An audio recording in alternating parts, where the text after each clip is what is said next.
Pokémon, medicine and martial arts. Welcome back, brave explorers of impossible worlds. We are excited to have you here to continue this odyssey together. Before we continue, everything you'll hear is pure fiction, so please don't try to replicate combat techniques at home.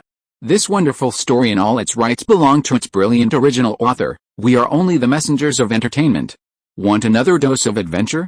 Subscribe to our YouTube channel so you don't miss a single chapter, and if you can't wait, our Patreon has exclusive surprises you'll love. Chapter 301 The Situation Reappears. Gyarados' already crimson eyes grew even crimsoner, completely engulfing them. The moment it first laid eyes on the typhoon sent by Nabuno, Gyarados was filled with excitement, thrilled to encounter an opponent of its own caliber. However, just when it thought it could have a good fight, Yu unceremoniously summoned its Pokémon, leaving it somewhat disgruntled. However, its fear of Yu's power kept it from erupting. Alone in the cramped confines of its Pokéball, feeling depressed and ready to sleep, it was dispatched again, and by the same opponent. Gyarados was most delighted to discover that its opponent hadn't been severely defeated by the other Pokémon sent by its master. Believe it or not, the moment Yu released it from its Pokéball, Gyarados wasn't thinking about how to defeat its opponent. Instead, it observed its opponent to see if it had been severely damaged or even beaten by its previous companion. Seeing the opponent appear to be completely intact, not even suffering a single drop of HP, Gyarados finally felt relieved. He roared excitedly at the opponent, his challenge evident. Gyarados, I wonder who the master sent out to fight just now? I'm so grateful to it for leaving me a fully HP'd opponent. This is what a true friend of mine, my old dragon, is like. Knowing I'm too lonely being invincible, it deliberately left me an opponent. This was Gyarados' absolute inner thoughts at that moment. Gyarados, although he didn't understand why the opponent was more excited than him, Gyarados refused to lose to Gyarados in terms of momentum. Since we're attacking first, we won't hold back. Gyarados, use Dragon Breath, don't be polite. Go ahead and make the battle even more intense. Gyarados, use Water Cannon, bang. Two powerful moves collided in midair, the massive energy colliding and creating an explosion on the field. Suddenly, the entire arena was filled with billowing smoke. The white smoke from the explosion obscured everyone's vision, including that of the two Pokémon fighting in the arena. However, despite the obstruction, the fighting spirit within the two Pokémon remained undimmed, as if the rising flames of their fighting spirit had completely consumed any obstruction. In this obstructed state, with no further orders from either side, Gyarados' Water Cannon and Salamandra's Dragon Breath were unleashed relentlessly, blasting each other back and forth. They seemed determined not to stop until the outcome of these two skills was decided. Fighting in this obstructed state, regardless of whether the skills would miss or hit, the sheer number of empty water cannons and dragon breaths shot out from the smoke, scattering in all directions. It wasn't as if the onlookers were quick-witted and had the foresight to retreat before either side unleashed their ultimates. They would have been caught in the crossfire. Furthermore, since the battlefield in the Pokémon Center's backyard was built to official standards and some distance from the Pokémon Center's buildings, there was no need to worry about the Pokémon Center being damaged by the intense fighting. At most, after the battle, Yulong Zinai, newly recruited by Miss Joy as a logistics worker, would be left to repair the slightly damaged field. With this thought in mind, Yu seemed even more reckless, unfazed by Miss Joy's subsequent trouble. Gyarados, listen to the surroundings, engage in close combat, and use Dragon Tail. As if aware of Yu's sinister thoughts, Yulong Zinai's face turned green. This guy, Yu, is even more evil than the old man. However, when Yu gave the order, Gyarados launched an attack, and Yulong Zinai couldn't ignore it. Therefore, he pushed all his chaotic thoughts aside and focused on the battle. Since it's a Dragon-type move, let's counter it with a Dragon-type move. We'll also use Dragon Tail on Baohuan, bang, bang, bang. Although the lingering smoke prevented Yu and Yulong Zinai from seeing the situation clearly, they were able to gauge the battle situation by the muffled thuds of flesh colliding with flesh. However, as the muffled thuds continued, the smoke on the field was blown away by the gusts of air generated by the fierce collisions. As the airwaves dispersed the smoke, Yu, Yulong Zinai, and the onlookers were finally able to see the true situation. After fully gazing at the scene, everyone present gasped, their mouths gaping wide as if they could fit an apple. Of course, Yu and Yulong Zinai, Arguably the two instigators remained relatively calm. After all, they both had a good understanding of the destructive power of their Pokémon's abilities. But once they had a clear view of the situation, both the men were stunned. The battle unfolded, just as Yu had anticipated. The ground was riddled with potholes, leaving only the edges of the battlefield untouched. However, this wasn't enough to stun Yu and Yulong's. The reason for their silence was that, midair in the center of the battlefield, two massive, emerald green tails, like intertwined stone pillars, were locked in a stalemate. Wasn't this scene similar to the previous battle between the two Gyarados? Similarly, neither would yield. Similarly, the two enormous tails intertwined, without a single tremor. Surprisingly, their power was evenly matched. In fact, this situation was even more intense than the previous Gyarados versus Gyarados battle. After all, in previous battles, the two Gyarados had engaged in a similar stalemate, but it was quickly subdued by Yu's more powerful Gyarados. Looking at the situation on the field, the two thick tails were deadlocked with each other. It would be impossible to separate them for a while. Well, there's a saying that history always repeats itself. Well, if you say so, then what will happen next is Chapter 302 Primitive Fight. So, if you put it that way, then what's going to happen next is, yeah, I think it's very likely. What do you mean by very likely? It's 100% certain to happen, just as Yu and Yulong's were both stunned by the situation on the field. Before they could recover and issue other orders, the onlookers outside were already in an uproar, as if they had already anticipated what would happen next. After all, this situation, barring any unexpected events, would be strikingly similar. They all knew what would happen next, but they were all discussing what skill commands the two trainers would issue next. It was just that the two main characters in Changzhong had been replaced, so the scope had widened. However, it wasn't that they had all been replaced, as at least one Gyarados still held its original owner. Sure enough, the next moment, amidst the triumphant exclamations of some, Yu and Yulong's issued orders simultaneously. Gyarados, use Water Cannon. Gyarados, use Dragon Breath. Perhaps it was due to the opponent's superior strength. This time, Yu didn't order Gyarados to use Destruction Ray, a skill that requires time to charge. Instead, he used Water Cannon, similar to Dragon Breath, which can be cast instantly. Even so, Gyarados and Salamandra remained fiercely competitive, their skills unleashed almost simultaneously. Even so, their abilities remained formidable. Perhaps due to their respective strength being at the Quasi-King level, Gyarados didn't achieve the same crushing victory as in the previous round, but instead remained evenly matched. However, neither Pokémon was ready to give up. Water Cannon and Dragon Breath were unleashed with relentless abandon. Explosions continued, and the resulting white mist, though not as extensive as before, was enough to obscure both Pokémon's vision. But did they think this would dampen their fiery fighting spirit? No, that was naive. Even with their vision blocked and their lower bodies, connected to their tails, immobilized by the deadlock, they would still fight tooth and nail to defeat the other. You fire Water Cannon at me, I fire Dragon Breath at you, over and over again. Even with these seemingly formidable skills, mercilessly hurled at them in normal combat, the two Pokémon acted as if nothing had happened, merely shaking their heads and instantly regaining their composure. Perhaps out of tacit agreement, neither Pokémon attempted to cancel their Dragon Tail abilities, intent on fighting until the outcome was decided. This created a delicate moment in the battle. Gyarados and Salamander were like a conjoined Pokémon, their two massive heads locked in a confrontation over some disagreement. However, in Nabuno's opinion, Salamander had a significant advantage over Gyarados. After all, Salamander possessed not only a tail but also massive dragon claws and a pair of wide, easily wielded arms. Furthermore, it had a dragon head that could unleash abilities like Dragon Breath. With this in mind, he looked back at the Gyarados and Salamander locked in combat. Yulong's couldn't help but chuckle inwardly.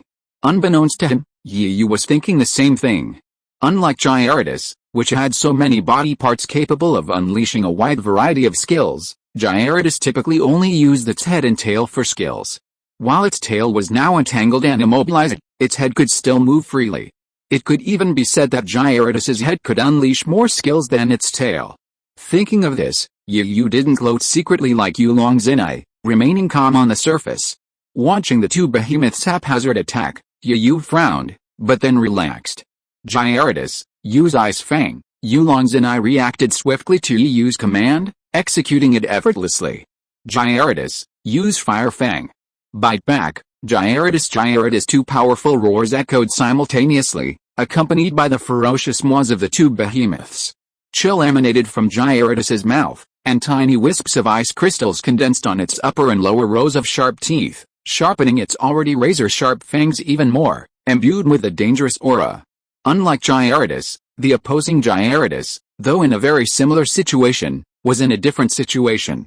But steam emanated from the mouth of the Gyarados, and wisps of dancing flames completely enveloped its sharp teeth, making them even more powerful and aggressive. It seemed as if anything before it would be consumed by its flaming teeth, leaving nothing behind. As the saying goes, ice and fire are in conflict. With one provoking the other, Gyarados and Gyarados finally engaged in a fierce battle, the crackle of icy crystals against flesh echoing in quick succession. The interplay of fire and ice caused a constant rise of mist. While not enough to obscure vision, it still cast a hazy veil over the duel. This was no longer a primal duel, no more a crude clash of flesh against flesh, but a true clash of strength. Everyone watched in awe. Though the battle was not clearly visible, the general outlines were clear enough. Gyarados and Salamander, like two-headed bird Pokémon like Doodlebug, fought each other in anger and conflict. However, these two Pokémon fought with even greater ferocity, a reckless abandon. Gyarados, in particular, under the influence of his battle-mad master, Yu, was at his most ferocious whenever close combat or a surge of Zen energy reached him. He didn't even need to defend, simply attacking, and attacking again. Time seemed to elapse for an eternity, but in reality, it wasn't. From the moment the two Pokémon began their fight until now, only a little over 5 minutes had passed. Yet, in that short time, both Gyarados and Salamander were covered in wounds. Gyarados was faring better. Protected by its hardened dragon scales and bolstered by its constant training, it was still capable of forcing a relentless attack. Despite the numerous wounds, they were nothing but a drop in the bucket for Gyarados. During previous training, Gyarados had inflicted significant damage on himself in order to strengthen his body and defenses. Pikachu's 100,000 volts, Charmeleon's jet of fire, it had experienced them all. Chapter 303 Cruel. The saying "if you put in the effort, you get the reward" is truly true. At this very moment, it was fully exemplified by Gyarados. While Nobuno Yu normally trained Gyarados with special training at his brother's behest, that was only when he felt like it. While Nobuno Yu knew how to train his Pokémon, it was nothing compared to Yu's frenzy. Under the leadership of Yu, the master trainer, Pikachu and Gyarados' special training was nothing short of mad and disparate. Not to mention the daily weight training, even the aforementioned Gyarados self-harm training alone was something most Pokémon, not just trainers, would have the guts and courage to attempt. Because Gyarados' so-called self-harm training, besides Pikachu's 100,000 volt electric shock and Charmeleon's flaming jets, Gyarados had to withstand the full force of these attacks without flinching. Sometimes, when the excitement builds, Gyarados faces more than just one Pokémon, attacking with one type. Instead, it faces 2, then 3, and gradually more. To fully develop its physique, if it lacks a sparring partner, Gyarados will find a relatively hard rock and, without using any skills, rely solely on physical strength to pound and hammer it. Thus, the battle between Gyarados and Salamander may seem awkward for both Pokémon, but Salamander is actually suffering. However, Salamander's strengths are also on display. Seeing that Salamander is unable to gain the slightest advantage in the battle between Ice Fang and Flame, Nobuo ordered, "Salamander, continue using Fire Fang, then Dragon Claw." Nobuo intended to have Salamander use a direct attack, allowing Salamander to fully exploit its strengths. If it weren't for the fact that the tyrant lacked any flying-type skills that affected its wings, Nobuo Urei would have needed to add another one to his previous order. As expected, with the addition of the tyrant's Dragon Claw, Gyarados began to struggle. Although its defense was high enough to handle the attacks, it couldn't withstand the sheer number of attacks. Furthermore, the tyrant gradually unleashed its true fire, increasing the power of both its Dragon Claw and Fire Fang. Even a strong opponent can't defeat 4 with 2 fists, let alone Gyarados, who only had 1 head, and that head wasn't for intelligence, but for fighting. Consequently, Gyarados was now covered in scars from the tyrant's assault, some of which had penetrated its flesh. Indeed, Pokémon battles are brutal. Pokémon themselves have their own ecosystem, though it's rarely seen on television. Only in real life can people truly experience that Pokémon are far more complex than what they learn from television reports. While the melodramatic soap operas about Pokémon may have a certain ring of truth, they don't represent the entire Pokémon world. After all, both humans and Pokémon have been governed by the law of the jungle, passed down from ancient times. Some Pokémon, as they gradually transition from carnivorous to vegetarian, don't necessarily change their underlying habits. This is why every parent worries when their children celebrate their New Year's Eve and head out on Pokémon training trips. Besides constantly being on guard against unexpected events, they also have to be wary of less friendly Pokémon. The topic has strayed somewhat, and the focus returns to the battle between Gyarados and Salamander. As time passes, the heat radiating from the sun overhead grows ever hotter. Both Yu and Yulong Zenai's faces are covered in beads of sweat from the excitement and tension of the battle. Time had slipped by unnoticed, and it was already noon, the warmest hour of the day. By then, the crowd had gradually dwindled. While some remained nervous and excited, most had already lost their patience. The sun overhead was ringing the bell for lunch. Let's go, there's nothing more to see. Yeah, it's been going on for so long. Let's all go back and eat. Hey, don't go yet, look, just as the rest of the crowd was about to turn to leave, a surprised, hurried voice rang out. Those who had been about to leave paused, their gazes fixed on the changing battlefield. As time passed, the tyrannical salamander's strength began to falter.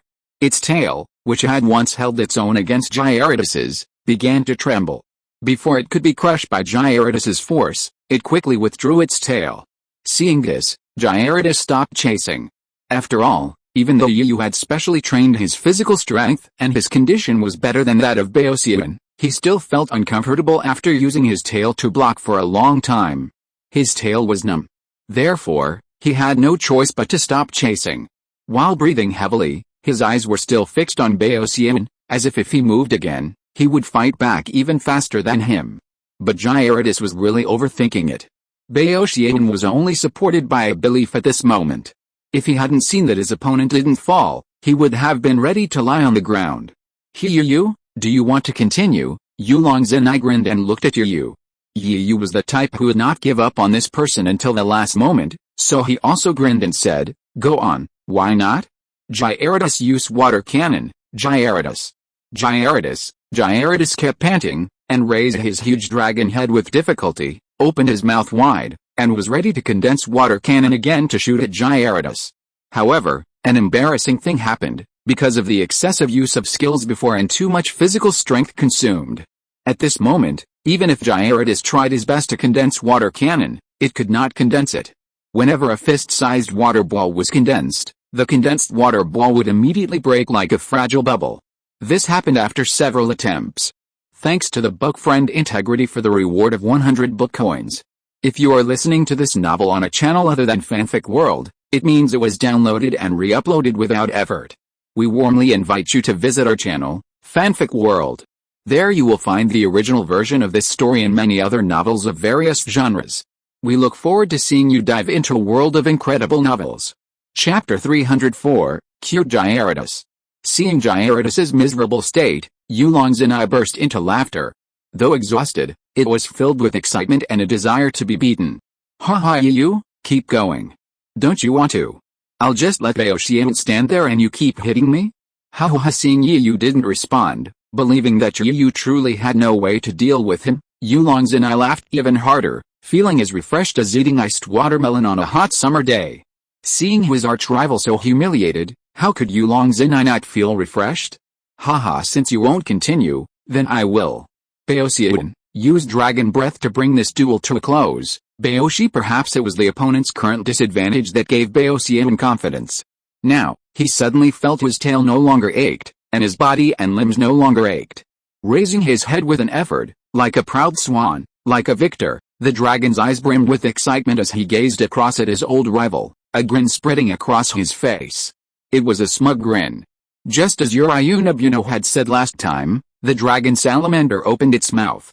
Though not as large as Gyarados', its maw was equally ferocious. As the dragon's mouth gradually opened, The dragon salamander intended to unleash a blast of dragon breath at Gyarados, ending the battle. However, its maw seemed to stall. The energy of the dragon breath had barely gathered before it dissipated instantly. This continued for several attempts. This situation was remarkably similar to Gyarados', though Gyarados looked far more miserable. Every time it blew its dragon breath, it dissipated. This caused Gyarados' mouth to resemble exhaust. Instead of condensing the tiny bit of energy from its dragon breath, Gyarados coughed out thick smoke from time to time. Later, Gyarados began coughing like a dying elderly person. Its eyes were still clear, tears streaming from the constant coughing. Ugh, Yulong and I felt a burning pain in his cheeks. This was too bad luck. Was this the proverbial overjoyment leads to sorrow? Gyarados, it seems someone, a certain Pokemon, is dying. So you go help them.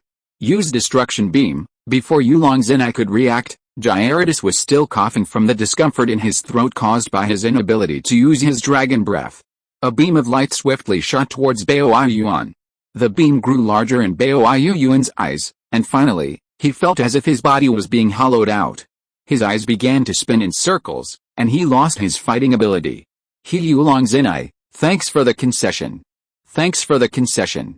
I haven't even seen Jian's request yet, but since you just said it, I'll just do as you say. Are you satisfied? Are you surprised? Are you surprised? Yu's grinning voice echoed in Yulong and I's ears. But to Yulong and I, it sounded like a punch in the face. Without glancing at Yulong and I's green face, Yu, with a cheerful smile, walked towards Gyarados in the arena. Seeing his master arrive, Gyarados was delighted. He finally had a good fight today. It had been so long since he'd had such a good time. As expected, evenly matched opponents are the most exhilarating. It's nothing like battling the boss, Pikachu, or those so-called champion Pokemon, all of which were so frustrating. Either they were crushed, or they were too restricted, and it was not enjoyable at all. Reaching out and touching the Gyarados who was grinning foolishly, Yu was speechless. Is it possible that none of the Pokemon in his hand are normal? Why do they always grin foolishly from time to time? How is it? Did you enjoy the fight today? Yu was smiling, and those who didn't know him would think he was a good master. Well, he is indeed a good master. Gyarados, regardless of the injuries on his body, Gyarados nodded excitedly after hearing what his master said, and even felt that he was not satisfied. He thought that his master said this because he planned to find him a few more opponents like today after his injuries healed. But the next moment, Yu's smile faded.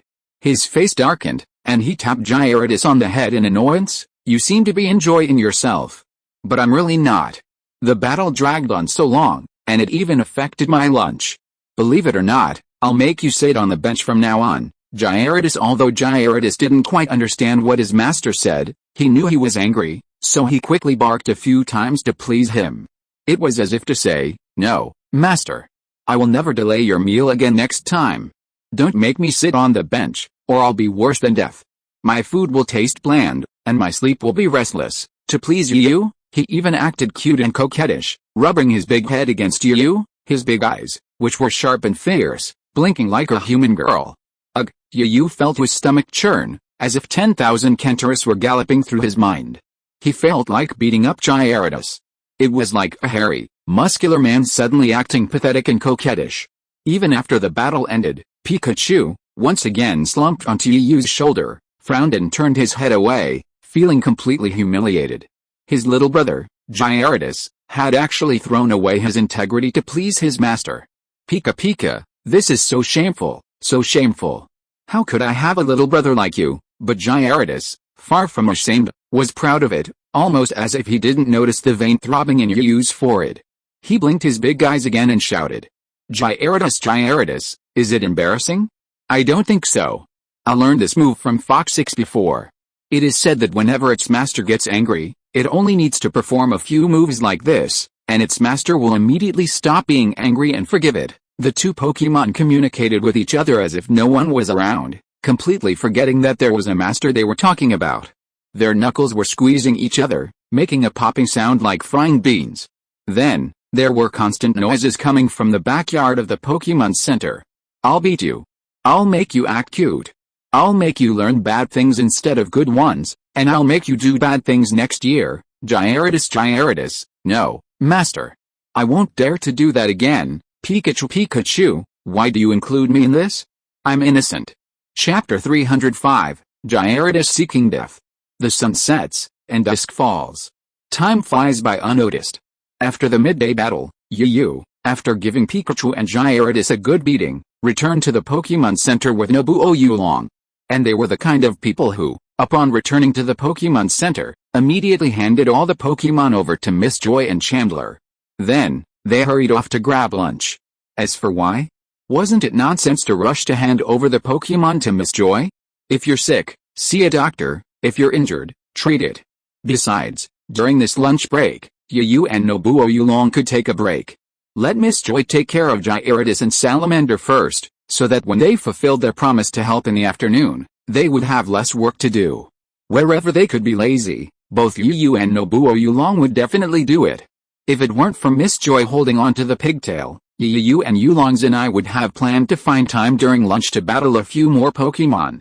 While the idea was beautiful, the reality was harsh.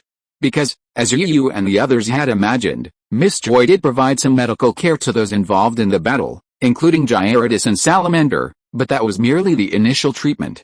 The rest of the follow-up work was left to Yu and Oolong's and I, who had just finished their lunch and were patting their bellies contentedly.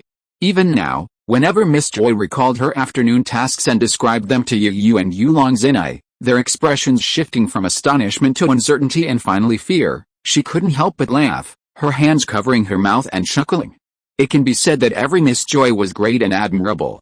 After all, the so-called nurses at the Pokémon Center were far more than they were often assumed. Forget the massive Pokémon Center, there's only one Miss Joy, assisted by several nurse assistants, the Chickpeas. Each Miss Joy is a true jack of all trades, of course.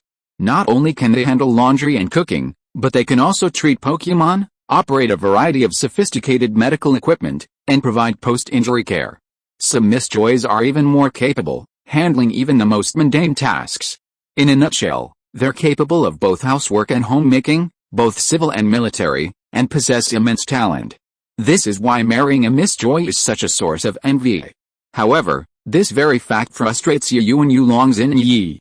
They'd previously planned to send Gyarados and Salamander to Miss Joy for treatment, hoping to slack off a bit during their afternoon helping out. But when Yu and Oolong's and Yi saw Miss Joy off to the Pokémon Center for some shopping and then arrived at their respective responsibilities, they were stunned. Although you'd already heard some of it from Miss Zhao Yi, Yu and Oolong's and I were still shocked when they witnessed it firsthand. Oolong's and I's assistance was fine, merely cleaning some areas of the Pokémon Center and arranging rooms for trainers staying at the Pokémon Center at the front desk. Yu, however, was specifically asking for help with Pokémon treatment. The one that infuriated him the most was Gyarados. They were teaching their Pokémon to be treated by Miss Joy, but Miss Joy, whether intentionally or not, merely treated Gyarados and the others and checked their health to prevent them from becoming seriously injured. After that, it was all about nursing them back to health. Because Pokémon have unique physiques. Pokémon injured after battle can recover in as little as half an hour or an hour, or as little as 2 or 3 days, provided they've survived the critical period. However, this is only the result of treatment. At the Pokémon Center, after a Pokémon's treatment, Ms. Joy or Chandup will typically provide some nursing care to help it recover faster. This is why, after tournaments like the Champion Challenge to select a region's champion, or high-level battles between champions, a skilled Pokémon keeper is essential. Every skilled Pokémon keeper has their own unique methods for quickly recovering their Pokémon. Meanwhile, Yu couldn't help but attack Gyarados again. Gyarados, who had been recuperating in the ward with the other Pokémon, was overjoyed to see its master. So happy. Its mouth was bulging. Gyarados. As soon as Yu entered the room, Gyarados barked at Yu non-stop, its tone as if to say, "Haha master, we meet again. I didn't expect you to be here to nurse us back to health. Haha, you said you just hit me, and look how badly I've been hurt. I told you not to hit me before, but you kept hitting me. Now look, you have to come and nurse me back to health." Seeing Gyarados' excitement, Yu's mind was already automatically imagining what Gyarados had said to him, his face so gloomy it looked like water could drip out. His knuckles cracked from squeezing too hard. Seeing Yu's expression, Pikachu and the other Pokémon were very sensible, lying obediently on the bed, looking at Yu eagerly, as if they were all good kids. But if you don't act recklessly, you won't die? Gyarados, maybe he's a bit of a jerk? He kept on yelling and screaming, causing the other beds to shake slightly with his excitement. Haha, I can't bear it. Gyarados is his patient now, I can't argue with him. Yu kept reminding himself as he began to carefully tend to each Pokemon. By the time it was Gyarados' turn, the creature was teetering on the brink of death. As Yu used his special technique to massage every part of it, the dragon couldn't help but moan with pleasure. Gyarados, ah. So good. Only Pikachu silently turned his head to the side, looking at his nose and his heart. Chapter 306 Tired and Hungry. Although some Pokemon weren't sent out to battle, Yu had already entrusted them all to Miss Joy after a morning of special training. Regardless of whether they'd fought or not, or if they were injured, Yu's Pokemon were all placed in the same ward. Next to Pikachu was the little Buzzbit, and when Pikachu turned its head to the side, it happened to be facing Buzzbit. Seeing its boss's indifferent expression, Buzzbit was a little confused. How could Gyarados, who had been fine just a moment ago, become so cheerful after you, my master, came in? Buzzbit, Pikachu, what's going on? Why is Gyarados acting so exaggerated? I haven't seen him like this before. Could it be that the battle was too intense and he's got a head injury? Pikachu was startled by Buzzbit's sudden question, but then couldn't help but laugh. Pikachu, Buzzbit, it's not crazy. It's just courting death. Yeah, that's right, it's on the verge of death. I guess when it recovers from this, Gyarados will be in trouble. Lisa, that's right. How dare it provoke its master like this? It must have been so long since I've been disciplined, and it's itching, because the wards at the Pokemon Center are different from those for humans. They're divided into 2 rows, one against the wall, with 3 beds in each row. Right now, Gyarados' bed is facing the door, and across from him is Pikachu's. Then, in Pikachu's row, the beds are occupied by Pikachu, Buzzbit, and Charmeleon. After hearing Pikachu and Buzzbit's discussion, Charmeleon couldn't help but join in. Buzzbit, so, will we all be punished by our master because of Big Brother Gyarados? Buzzbit's face was filled with fear, and his small body couldn't help but tremble. Pikachu, that's hard to say. But from what I know about him, we'll likely enjoy Yu's special care along with that Gyarados guy. Lisa, isn't it just special care? Look at your lack of talent, and I actually scared you like that. What a disgrace to Pokemon, because Charmeleon joined later, Buzzbit, and some other Pokemon that joined later didn't enjoy Yu's special care. However, before capturing them, Yu, for some unknown reason, gave Pikachu, Gyarados, and Rocket a special service that left a lasting impression on them. Even now, just thinking about it makes Pikachu tremble, as if he doesn't want to look back. But looking at Charmeleon lying in the hospital bed next door, he looked nonchalant and even half sitting up, flexing his arm muscles towards Pikachu, looking fearless. Pika, I hope you won't say that then. Pikachu was at a loss for words for a moment. He was truly courting death, and now he's fearless. Pikachu simply turned his face toward the ceiling, closing his eyes, a blind eye. Afterward, Yu finished caring for Gyarados. Although they were his own Pokemon, he still gave Pikachu and the others some instructions. This is a person's professional ethics, and Yu would consciously abide by them no matter the circumstances. This was just a small interlude. Yu then spent the afternoon treating Pokemon as Miss Joy had done. Meanwhile, Yulong and I was standing at the front desk, busying around like a waiter. Especially before Miss Joy left, she even brought out 2 identical Pokemon Center nurse uniforms for Yu and the others to wear, to make them look more professional. In the end, despite Yu and Yulong and I's protests, they were forced to change into a uniform. Because of that uniform, Yu and his companions now attract almost 100% attention. It's exhausting to the point where, as the sky darkens, they both desperately hope for Miss Joy's return. But the greater their hope, the greater their disappointment. Dusk has already bathed the sky, and the moon, previously hazy and obscured by clouds, is now gradually becoming more distinct. Yu had just finished treating the last Pokemon in his care and wheeled it into the ward. Seeing no Pokemon left, he breathed a sigh of relief, shaking his aching shoulders. Yu was filled with admiration for Miss Joy and the others. Just one afternoon's workload had already overwhelmed Yu and Yulong, though this was partly due to their lack of practical experience. But whenever they thought of Miss Joy's calm and composed approach to any challenge, they were filled with genuine admiration, especially since they were two people. Moreover, although Yu often helped Miss Joy at the Pokémon Center, she still had her hand in keeping things organized, which made Yu feel so relaxed. A moment of leisure. Taking advantage of the lack of people, Yu and Yulongzhen sat on a bench in the lobby, ignoring the glances of those around them, both leaning back against each other, exhausted. Yu, I suddenly feel so hungry. I ate so much at lunch, but after all this busy work, my energy reserves have gone into negative territory. Yulongzhen looked up at the crystal chandelier hanging from the lobby ceiling and said bitterly. Because it was lunchtime, the Pokémon Center's restaurant was almost full. The two hadn't eaten yet, having been busy beforehand. Now, with so many people, they had nowhere to eat. The two of them were both exhausted and hungry after a busy afternoon, their nerves still tense from the battle, and they hadn't rested a moment. Stop talking. I'm both sleepy and hungry. Even though I'm incredibly powerful, I've been busy all afternoon, and I got up early this morning to train and battle with Pichu and the others. I feel like if I were given a bed right now, I'd fall asleep right away. Chapter 307 Conflict. As the city lights came on one by one, the nightlife began. Perhaps it was because of the fashion show being held tonight by renowned fashion designer Ma Xiu and model Zhao Kuang in Aromatherapy City. Therefore, Aromatherapy City was particularly lively tonight. Before the fashion show even began, the open space in front of the Aromatherapy Hall, the venue, was already packed. It wouldn't be an exaggeration to say it was completely packed. This fashion show wasn't like a celebrity concert, where tickets were required for entry. Instead, it was open to whoever grabbed a seat first, just like the public. Therefore, some people finished dinner earlier than usual to secure a seat.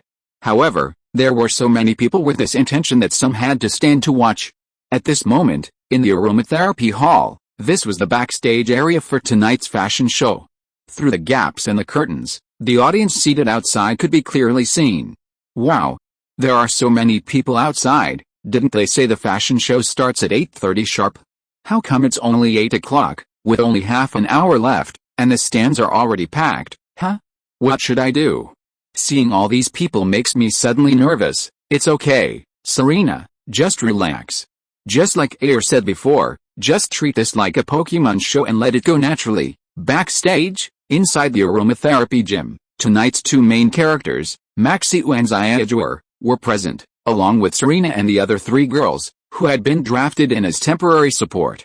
Next to them were some staff members also attending the fashion show tonight, also from Maxiu's gym. As the saying goes, you make friends like you do. While the gym staff didn't have the exquisite looks of Maxiu and the others, they all had curvaceous figures that perfectly accentuated the beauty of the clothes they wore. On the periphery, the Pokemon belonging to Maxiu, Air, and the others, like the long-tailed fox, were also dressed in beautiful and adorable costumes. They weren't nervous about going on stage at all, chasing and playing with each other. Even the usually introverted Eevee was like this, with laughter occasionally emanating from its mouth. However, compared to it, its owner, Serena, seemed a bit outshined. Her hands instinctively grasped the hem of her skirt, and her calves were even trembling slightly. It wasn't from the cold, but from nervousness. Seeing Serena's nervousness, Xiaoguang comforted each one of them. Even Air, her mentor and friend, once again played a role in her counseling, trying to calm Serena down and make her way onto the stage with composure. Let's not talk about the Aromatherapy gym for a moment. Serena and the others were preparing for the upcoming fashion show. Their attention returned to the Pokémon Center. Watching the streetlights outside gradually light up, Yulongzhen and Yu felt anxious. Why hasn't Miss Joy come back yet? Could it be that she was too playful and ran off somewhere on the way back? The aroma of food wafted from the restaurant, and Yulongzhen and Yu's stomachs protested. They both swallowed their saliva involuntarily, hoping that there would be fewer people in the restaurant. But they were disappointed. From before until now, there were only people entering the restaurant, but no one leaving. Suddenly, Yu's eyes lit up, and he stood up abruptly. Yu's abrupt standing up made Yulongzhen, who was originally leaning against him, suddenly lose his support. He subconsciously leaned back and screamed, "Oh my god! Yu, what are you doing? Why did you get up so suddenly without telling me? It hurts so much." Yulongzhen touched the back of his head, which was a little hurt from the fall, and stood up complainingly, looking at Yu. Looking in Yu's direction, he saw several people standing up inside the restaurant and heading towards the door, seemingly ready to leave after their meal. Seeing this, Yulong's and I instinctively tried to pull Yu along, transforming into two werewolves and recklessly charging towards the delicious food. However, as he pulled Yu forward, Yulong's and I felt like he was being pulled against a stone pillar. Instead of pulling Yu forward, inertia dragged him back, and he collapsed to the ground in disarray. Oh my god. Yu, are you doing this on purpose? Aren't you hungry too? Let's get going now. While there's still room, otherwise we'll just be eating the food to appease our hunger. No, it'll make us even hungrier. Yulong's and I scrambled to his feet and angrily glared at Yu. He then made a move to charge back inside, but was once again pulled back by Yu. I'm not saying anything, Yu, but what's going on? I can already hear the delicious food calling me. Yu's expression was clearly agitated, but he still expressed his concerns. If we all go to eat, what will happen to the Pokémon Center? What if something happens later, or if a Pokémon shows up seriously injured? Finally, he glanced at the Pokémon Center's entrance, then at Yulong's and I, and weakly suggested, I think we should wait for Miss Joy to come back, Mr. She. Look. Those two effeminate guys have been staring at us since we got up.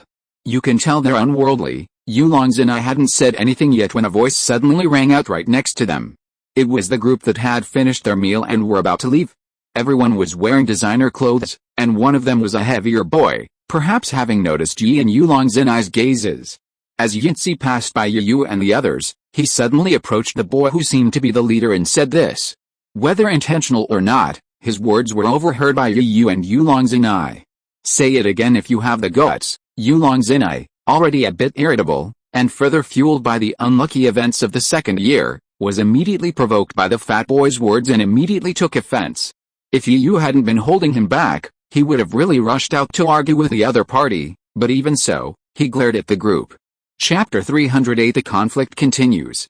Ugh, the fat boy took a few steps back subconsciously after being glared at by Yulong's and I. But then, it seemed that Yu's actions gave him courage, and it seemed that he felt that he had more people on his side and had lost some face. He once again regained his fearless demeanor. Say it again, what can you do to me? I say you two are sissies, Yu frowned. Originally, he had planned to let Yulong's and I make a big deal out of a small matter. After all, this was a public place, and it was a Pokémon Center. He didn't want to be caught by Miss Joy to do free labor again. But seeing that the other party was obviously looking for trouble, Yu was a little angry. He was the kind of person who is not afraid of trouble. Even though he had already let go of Yulong's and I, his expression remained impassive. I didn't hear what you just said. Please say it again. Haha, it seems you're not only a sissy, but also deaf. The fat boy laughed even more wildly, causing the people around him to laugh as well. I said you're sissy, but you don't have a penis. You're the sissy. Your whole family is sissy. Before Yu could say anything, Yulong's and I fired back. So, taking advantage of this opportunity, Yu quickly observed the group across from him. All of them were dressed in fine clothes, each with a certain degree of arrogance on their face. They were obviously young men of noble birth. Of course, in Yu's opinion, they were just the kind of dandy who were arrogant and causing trouble in the village. And with just one glance, Yu immediately noticed that there was someone he knew among them. The corners of his mouth curled slightly, but Yu's expression remained impassive. He was eager to see what these dandies, deliberately looking for trouble, would do. You're a sissy, and your whole family is. Shut up, you sissy. You want to fight? Yulong's and I's temper flared up, and despite being hungry, he rolled up his sleeves, ready to fight. I went there today and met someone even more arrogant than us. What's wrong with calling you a sissy? You're dressed so delicately, and you don't want anyone to say anything. The chubby boy wasn't one to be intimidated, and he glanced at Yu and Yulong's and I. There was nothing he could do. Because the work uniforms at the Pokémon Center tended to be feminine, Yu and his friends had rejected the nurse uniforms offered by Miss Joy, but at his request, the outfits they found at No. 1 middle school were more androgynous. But on Yu and Yulong's and I, two handsome young men, they gave off a feminine vibe. Although it is also masculine, it is easy to be overlooked. Who is the sissy talking about? Say it again. I didn't hear clearly. Yu picked his ears, pretending that he really didn't hear clearly. I didn't expect you to be deaf, the fat boy muttered, But the contemptuous smile on his face was not concealed at all. The sissy is talking about you? Even if it's 1,000 times in the tree, the sissy is still talking about you. Oh. Really? The sissy is talking about me? Yu pretended to be surprised, but the playful look on his face made the fat boy feel uneasy. Puff. Haha, I've never seen such an idiot. Yulong's and I could hear it. Someone in the crowd was shrewd enough to react immediately and warn the fat boy. Are you stupid? They're scolding you. You've been led into a trap. How dare you plot against me? This is intolerable. Do you think I'm going to duel you? Oh. A duel. Are you sure? Upon hearing about a fight, Yulong's and Yu's eyes lit up, and they simultaneously rubbed their hands in anticipation. Gulp. The fat boy swallowed hard at the momentum of the two men before him and instinctively tried to retreat, but his body was held back by his companions behind him, preventing him from retreating. This, fat tiger, why don't you hurry up? Why are you always retreating? Yeah. Didn't you say you'd teach them a lesson? No, they look too fierce. The fat boy, fat tiger, was as slippery as a loach Pokemon and spun back into the crowd. Arriving next to their leader, he timidly said, Mr. Shi, why don't you go in person? Prince Shi's face was filled with gloom. He had never expected his friend, who usually looked so brave, to call him a coward at this critical moment. Hey, I said, don't you even say hello when you meet someone you know? Yu's voice now carried through the crowd. Hearing this familiar, yet annoying voice, Prince Shi's face froze. Knowing he couldn't escape, he pushed aside the crowd and looked at Yu, who was looking at him teasingly. Hey, Prince Shi, long time no see. Are you here to give me alliance coins again? Yu teased. Yes, this was indeed Prince Shi, the seemingly wealthy prince who had clashed with Yu several times before. He was also the original owner of Charmeleon when he was still Charmander. Yulong's and I was a bit bewildered. He glanced at Yu beside him, then at the group standing across from him. He lowered his voice and asked, you know each other? That's awkward, we're all acquaintances. Yes, we are. Yu's smile widened, and he briefly recounted to Yulong's and I what had happened between him and Prince Shi. Seeing that the other two had ignored him and were mumbling to themselves, Prince Shi's expression darkened. Earlier in the restaurant, Prince Shi had actually noticed Yu, which led to the previous scene. He wanted to take advantage of the fact that he had gathered a group of companions, hoping to use their numerical advantage to give the other party a good beating and gradually redeem himself for the losses he had suffered from Yu. He had even planned to have his companion, Fat Tiger, draw a wave of enemy fire first. Then, once the situation escalated, they would have an excuse to attack and launch a legitimate group attack. But despite all the careful planning, the plan still encountered unexpected problems. Unexpectedly, Fat Tiger, who usually looked so fierce, actually gave in at the critical moment, forcing the mastermind out in advance. The more he thought about it, the angrier he became. Prince Shi couldn't help but curse under his breath. He's more likely to cause trouble than to help. However, this curse was heard by Yulong's Zenai, and before anyone could react, he shouted in the direction of Prince Shi and his group, shut up. Chapter 309 Miss Joy appears. Shut up. What right do people like you have to speak? Existing in this world is nothing more than polluting the air and wasting food. The sudden, violent outburst stunned everyone present. Perhaps because it was a public place, the voice was confined to that area.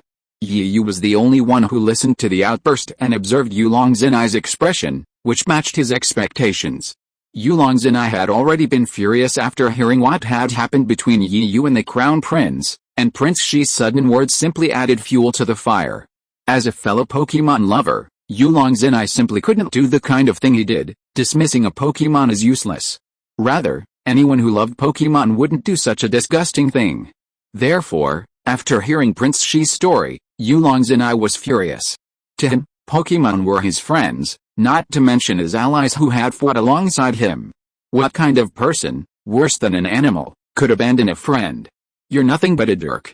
What right do you have to abandon Charmeleon? No, Charmander. You called Charmander weak and useless?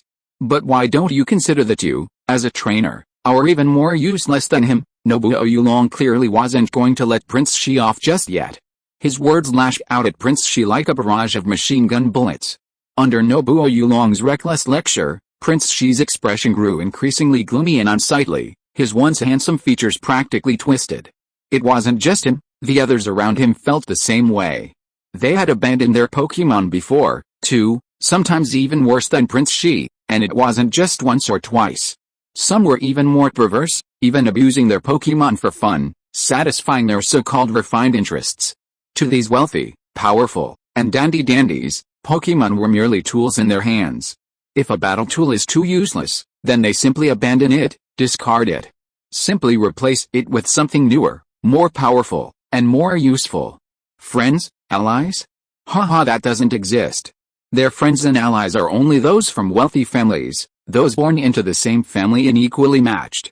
As for Pokémon, as long as one has power, money, and influence, what rare Pokémon can't be obtained? What powerful Pokémon can't be obtained? This is the message their family elders teach them, the message some powerful individuals instill in their children. Perhaps this is the dark side of humanity. Little do they realize that their behavior is like that of nouveau riche, something that often draws the scorn and disdain of the top powers and the world at large. Just as the atmosphere was tense, like a boiling volcano about to erupt, a crisp applause erupted, rhythmically accompanied by the crunch of high heels on the floor. Well said, Miss Joy, dressed in casual attire, had returned without warning, laden with bags. Although Miss Joy didn't know what had happened, she could tell from Yulong Zenai's words that the group across the way had done something awful to Pokémon. Once she understood what was going on, Miss Joy, fearing Yu and the others would suffer, hurried in, not even putting down her belongings. Miss Joy was a nurse at a Pokémon center in a regional city. Besides people, she interacted most with Pokémon, and as a result, she deeply loved every Pokémon. In the profession, they truly treated every Pokémon as a friend. This mentality was the exact opposite of Prince Shi and the others. Therefore, hearing what Yulong Zenai had told her, combined with the information she had previously gathered from sisters in other cities, immediately formed a fantasy. After all, the Joy family was a large one, with members scattered across the country. Naturally, they would have family gatherings, chats, and video calls to discuss Pokémon. As if intimidated by Miss Joy's sudden arrival, one of Prince Shi's group, a boy with a pointed face and a monkey-like face, though dressed in designer clothes, suddenly rushed out before his friends' stunned gazes, shouting at Miss Joy. Haha, so what if you're Miss Joy? Don't forget, you're just a nurse, a Pokémon nurse. You have no right to dictate how we train and treat Pokémon. Sunia, shut up. Before he could finish, Prince Shi barked out a loud slap, slapping the boy named Sunia directly on the head. Afterwards, before Sunia could react, he hurriedly bowed and apologized to Miss Joy. I'm sorry, Miss Joy. Sunia has some mental issues. Please don't argue with him. I'm here to apologize on his behalf. Not only Prince Shi, but even the surrounding friends followed suit, bowing in unison, saying, I'm sorry, Miss Joy. Seeing that Miss Joy seemed unmoved, her beautiful eyes fixed on them, Prince Shi and the others couldn't help but bow even lower. Meanwhile, he mentally cursed Sunia's entire family for 18 generations. If you want to die, don't drag us down with you. True, our respective families possess power, but compared to the Joy family, it pales in comparison. The difference between Caterpillar and Rayquaza is incomparable.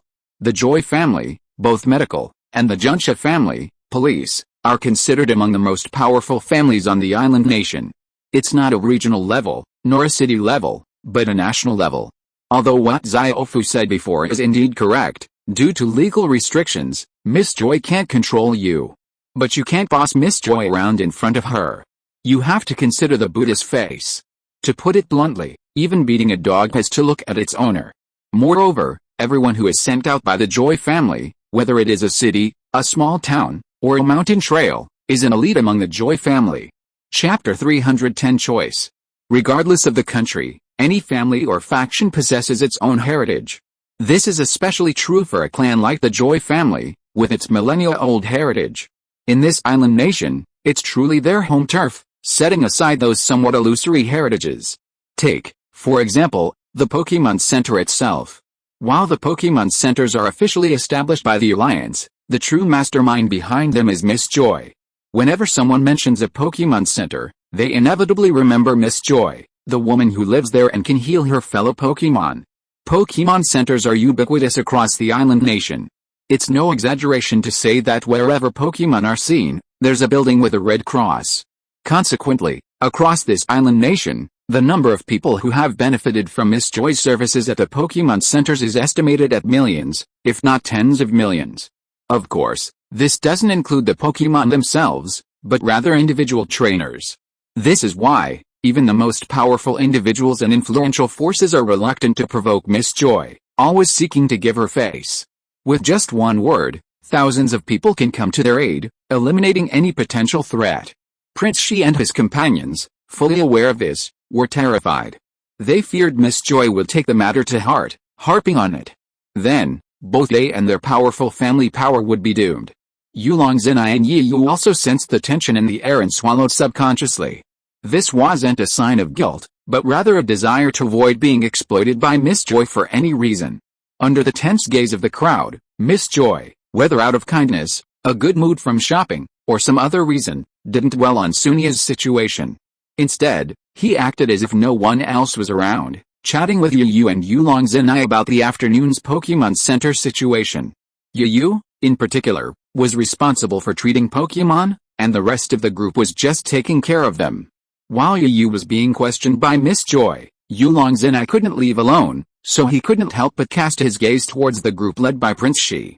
Perhaps feeling a little insecure because they hadn't received a word from Miss Joy, Prince Shi and the other dandies didn't leave either. They stood there quietly, awaiting their fate. However, whether it was due to his carelessness or something else, Xiaofu was feeling rather gloomy after being slapped on the head by Prince Shi. Yulong Zinai looked at him nonchalantly, but the faint smile on his face seemed to mock him. The small flame in his heart suddenly grew and then exploded. He pointed at Yulong Zinai. "Hey, you. What are you talking about? What are you looking at?" Yulong Zinai's anger had not subsided to begin with. He just couldn't get angry again because of Miss Joy.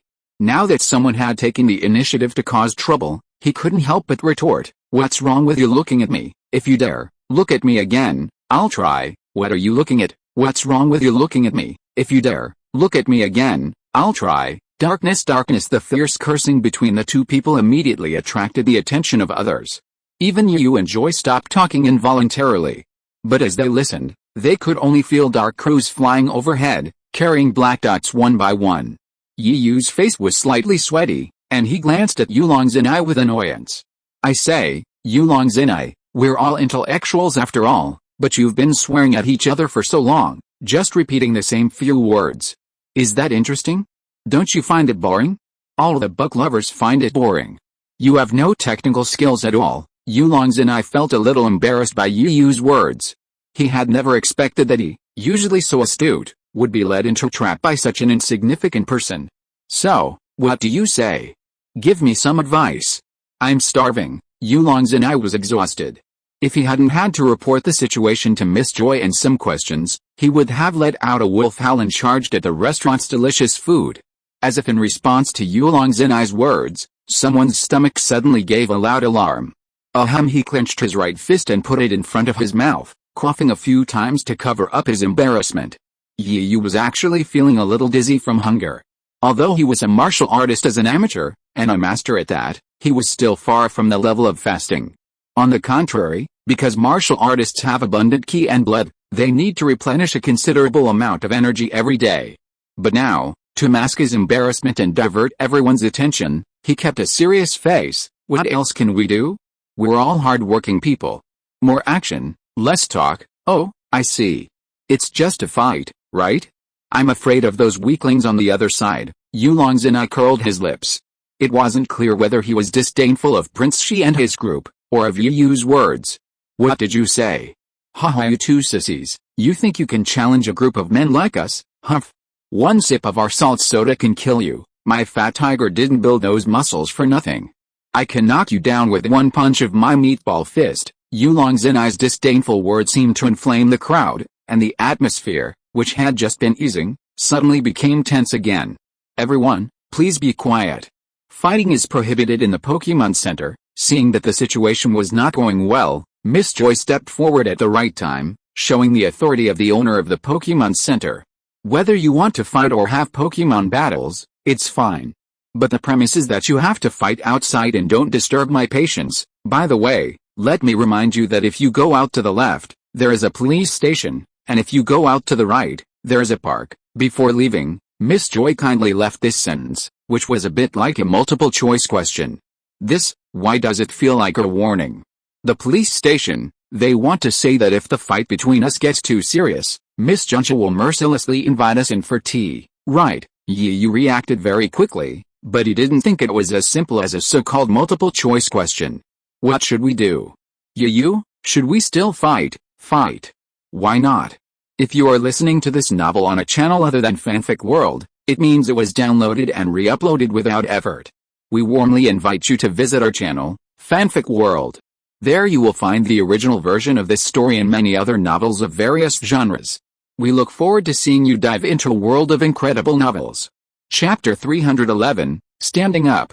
Finally, after some peaceful negotiation, Yu and Prince Xu reached a common agreement. As civilized people, they should, of course, fight it out between civilized people. After some bargaining, they finally decided to use Pokémon for the battle. The format would be a group battle, a 2-on-2 doubles match. However, unlike the usual 2-on-2 doubles match, Yu and Yu would each send out one Pokémon to battle against the 6 of them. Of course, each of them could only send out one Pokémon, and they would form teams of 2, meaning 3 teams. In other words, using the Pokémon doubles format, Yu and Yu's team would face off against the 3 teams of Prince Shi and his team. The chosen location, of course, was the battle area in the park, just to the right of the Pokémon Center exit. Even then, Yu still didn't believe Miss Joy's final words were a multiple choice question. He thought they were a reminder.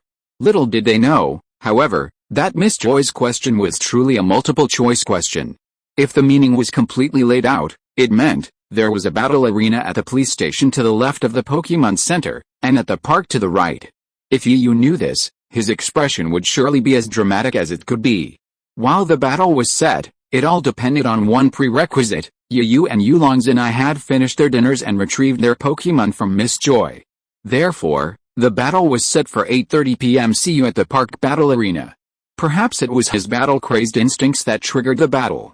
Yu had completely forgotten that he had to meet up with Serena and the others that evening for the fashion show at the aromatherapy gym.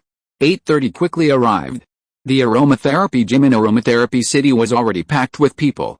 Even with the lights on, it was still a sea of heads. In front of the aromatherapy gym, a massive stage had already been set up. Colorful spotlights shone overhead, and a massive red curtain blocked everyone's view, obscuring even the most curious hearts. Though the show hadn't even begun, the atmosphere was already buzzing with activity.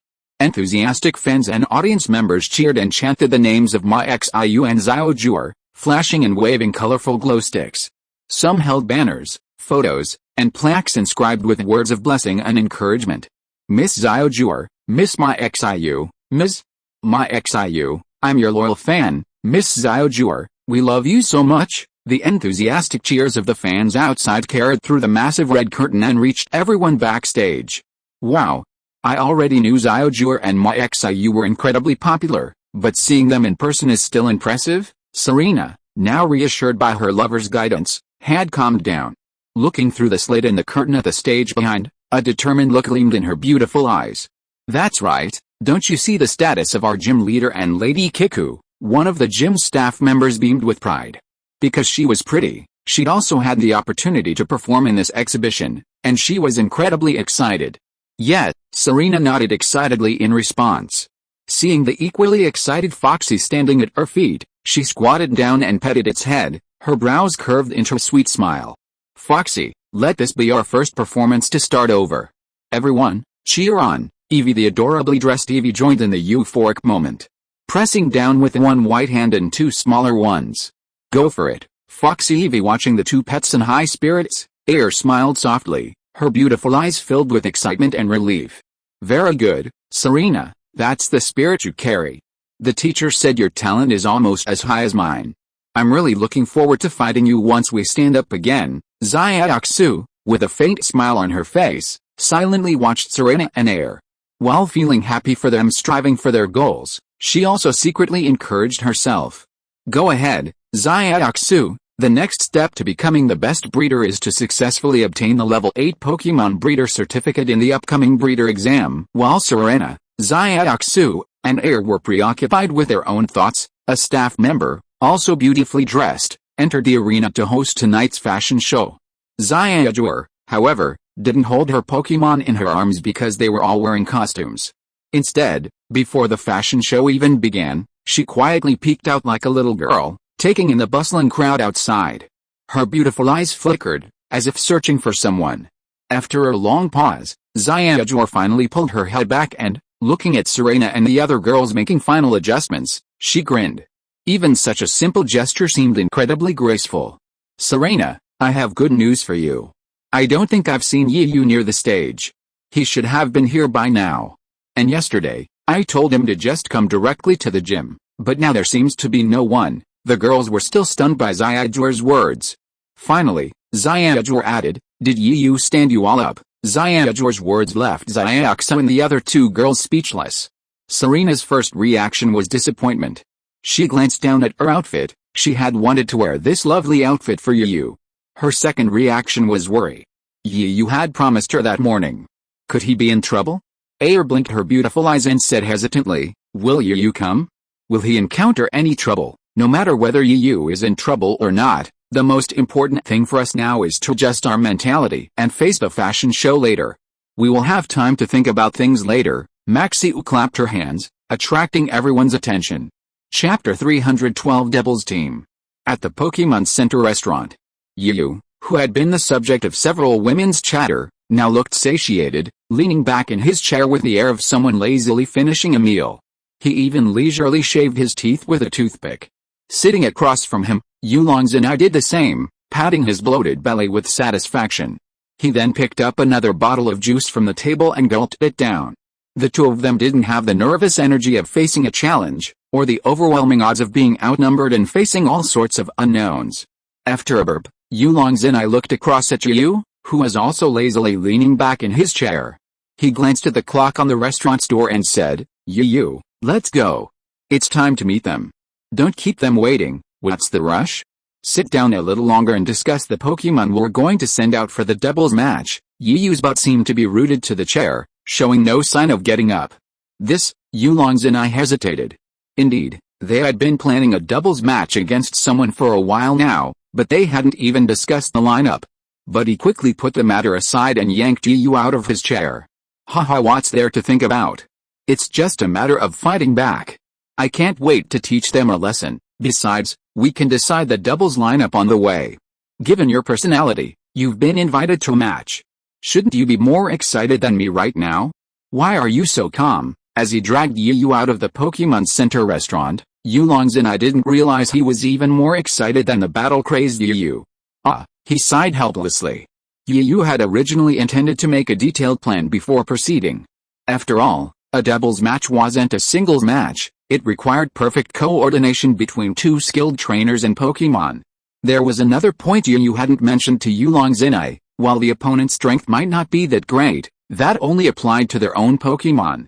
For a wealthy family like theirs, while they might not carry powerful Pokémon as a lifeline, they would at least be quite capable. This depended primarily on the family's background. However, based on his previous interactions with Prince Shi, and recalling past battles, especially the stills from the previous clash with Gyarados, the opponent's family could at least field a near-elite level Pokémon. However, because of this, Yiyu wasn't worried. Even the most powerful and exceptional Pokémon needed the right trainer, otherwise, their full potential wouldn't be realized, and their strength might even be limited. This is why some people believe the 4 elite kings of the league are invincible. While this is partly due to the strength of their Pokémon, it's largely due to their exceptional commanding talent, more simply, they're high-level trainers. When high-level trainers and high-level Pokémon come together, the result is more than just 1 + 1 = 2. Similarly, when a high-level trainer and a low-level Pokémon are paired together, their power is far greater than simply 1 + 0.5. Conversely, if a low-level trainer and a high-level Pokémon are paired together, their power is only 2/3 of theirs, or even less, which can be counterproductive. Therefore, in Pokémon battles, besides some instability, a trainer must first possess commanding ability to achieve victory. As darkness fell, the entire city appeared ablaze with lights. After retrieving the Pokémon from Miss Joy, Yiyu and Yulongzhen left the Pokémon Center and headed right. On their way to the park, Yulongzhen's excitement faded, his head lowered as he gazed down at the road. Yu, on the other hand, had lost all the caution he had shown when Yulong's and I had pulled him out of the restaurant earlier. Perhaps accustomed to the beauty of nature, he now gazed curiously at the bustling city at night. This was because Yu was a passionate practitioner and a battle enthusiast. Therefore, whenever he arrived in a town, except for going out to buy some supplies, he would spend his entire time at the Pokémon Center, studying Pokémon tactics and practicing his martial arts. Of course, if the city had an officially recognized gym or was hosting a competition, Yu would also be seen there. In short, he was a complete homebody. Xiaoxu and Serena had considered trying to change Yu. They almost always invited him along on their outings, sometimes even forcibly dragging him out of the Pokémon Center, fearing he'd become out of touch with the times. However, this had little effect, as Yu had long since grown accustomed to the tranquility of nature in the mountains. Even after a few years, he still wouldn't be able to adapt to the hustle and bustle of the city. Over time, Serena and the others grew accustomed to it, but they refused to give up. Whenever they found time in a city or town, they would drag Yu out for a stroll, returning with bags and bags. Pikachu perhaps just like Yu, the Pikachu, who rarely makes an appearance, stood on Yu's shoulder, just like his master, his little eyes darting around, filled with curiosity. Haha, Pikachu, look at the statue over there. That Lucario is so handsome. Hey, Pikachu, look at your statue over there. It's also very handsome. Yulong Zinai, who had been lost in thought, thinking about which Pokemon he would use to coordinate with Yu, was suddenly jolted out of his thoughts by the laughter of Yu and Pikachu. Sighing helplessly, looking at his shadow stretched by the light, Yulong Zinai said, Yu, have you decided on a Pokemon? That way, we'll have to coordinate when we deliver it. Yu didn't even look at Yulong Zinai, still laughing with Pikachu, and uttered only 2 words, no. Very good. Very decisive, very brave. Then what should I do? I don't want to fight an unprepared battle, just chill. Let nature take its course. That's not what you said just now. I don't know who was so worried just now. I don't know who was so optimistic just now, looking so full of fighting spirit. Chapter 313 No information found. In the end, Yu and Yulong Zinai still couldn't come to a conclusion. Later, Yulong Zinai was even dragged into the playful group by Yu and Pikachu. Laughing all the way, Yu and Yulong Zinai soon arrived at the park Miss Joy had mentioned. Aromatherapy Park. Looking at the name written on a nearby stone, Yulong Zinai couldn't help but read it. This name is very powerful and very unique. Yu didn't want to complain. Although the name was not very good, as its name suggests, Aromatherapy Park is a representative park in Aromatherapy City. It has a complete range of facilities, including multiple battle arenas, fitness equipment, and other public facilities for people to use. Pika at this time, Pikachu, standing on Yu's shoulder, suddenly pointed in a direction and called out several times. Following the finger's direction, Yu spotted Prince Shi and his group. They're over there, let's go. Pikachu can't wait. Yulong Zinai immediately followed Yu, heading towards Prince Shi and his group. As Yu and Yulong Zinai approached, Prince Shi got straight to the point. Enough of the nonsense, let's get started. This time, I'm going to avenge my previous defeat and give you a good beating, alright. Let's begin. Everyone quickly occupied a doubles battle area. After each team had 2 people tentatively assigned to their command areas, there was no rush to send out their Pokemon. Yu and Yulong Zinai's first match was against the 2 boys named Fat Tiger and Sunia. Send out whatever Pokemon you want to shoot. Don't dilly-dally like sissies, Yulong Zinai taunted. Damn it. You dare call us women? We're going to teach you a lesson. The impatient Fat Tiger rolled up his sleeves upon hearing this, looking ready for a fight. That's right. The 2 of us are enough to beat them to pulp, Sunia agreed. Then hurry up, stop dilly-dallying, Yu said.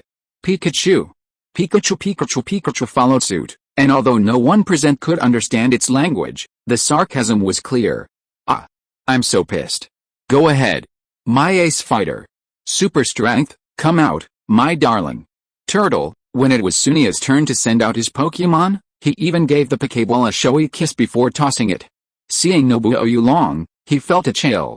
Okay, we've sent out ours, isn't it your turn? Don't get scared just yet. Fat Tiger and Sunia looked at Yu and Nobuo Yulong with a defiant look on their faces.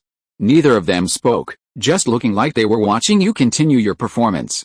However, looking at the aggressive gorilla and bearcat in the field, Pikachu was full of excitement and stood at Yu Yu's feet. One hand kept pulling at Yu Yu's trouser leg, and the other hand kept pointing at gorilla and bearcat, who were glaring fiercely at Yu Yu and Yulong Zenai in the field. Pika, okay, Pikachu, I know you really want to go up. Feeling Pikachu's movements, Yu Yu looked helpless. These Pokemon of his were really like him. Why were they so belligerent? People who didn't know would think I was abusing you. Yu Yu, since you haven't decided yet, I'll go first. Yulong Zenai also noticed Pikachu's little move towards Yu Yu, so he chuckled and threw the Pokeball out. Come out and continue the fight. Rage. Pika upon seeing Rage's appearance, Pikachu's eyes lit up, his face brimming with excitement. Without even waiting for Yu Yu's command, he leaped onto the battlefield. However, his body had only just leaped into the air, still poised to lunge forward, but he was truly exhausted. Alright, don't worry. You'll have another chance to play. Yu Yu, quick-witted and quick-handed, had caught Pikachu's tiny body in midair, preventing him from moving forward. He quickly soothed Pikachu, fearing it might cause some trouble. Meanwhile, he mentally added, but that'll have to wait. Once Pikachu calmed down, Yu Yu returned his attention to the battlefield. He looked surprised to see Yulong Zenai dispatch Rage. Oh. I didn't expect that, Yulong Zenai. They say you're using a sledgehammer to crack a chicken, but I didn't expect you to go so far this time, actually sending out your strongest, the violent salamander, Yu Yu said with some surprise. But before Yulong Zenai could reply, he muttered softly to himself again, a habit he always used in battles, trying to understand his opponent's mindset. That's true. Look at the strange power and circle bear they send out. Their levels are already at the Quasi-King level. Sending out your strongest trump cards, is that really a way to live up to them? As if making up his mind, Yu Yu exhaled deeply, a faint puff of white mist visible in the cold night. Without a movement, a deep water ball suddenly appeared in his hand, and without even looking, he tossed it into the field. At the same time, as he spoke, since you, Nobuno Mireu, have already sent out your strongest trump card, I'll also send out my strongest. Go, Suicune. With Suicune's entrance, an aura far more terrifying than the previous appearances of Tyranitar, Ursa, or Ravager permeated the arena. This was the unique pressure of a mythical beast. A refreshing yet chilling aura permeated the surrounding air.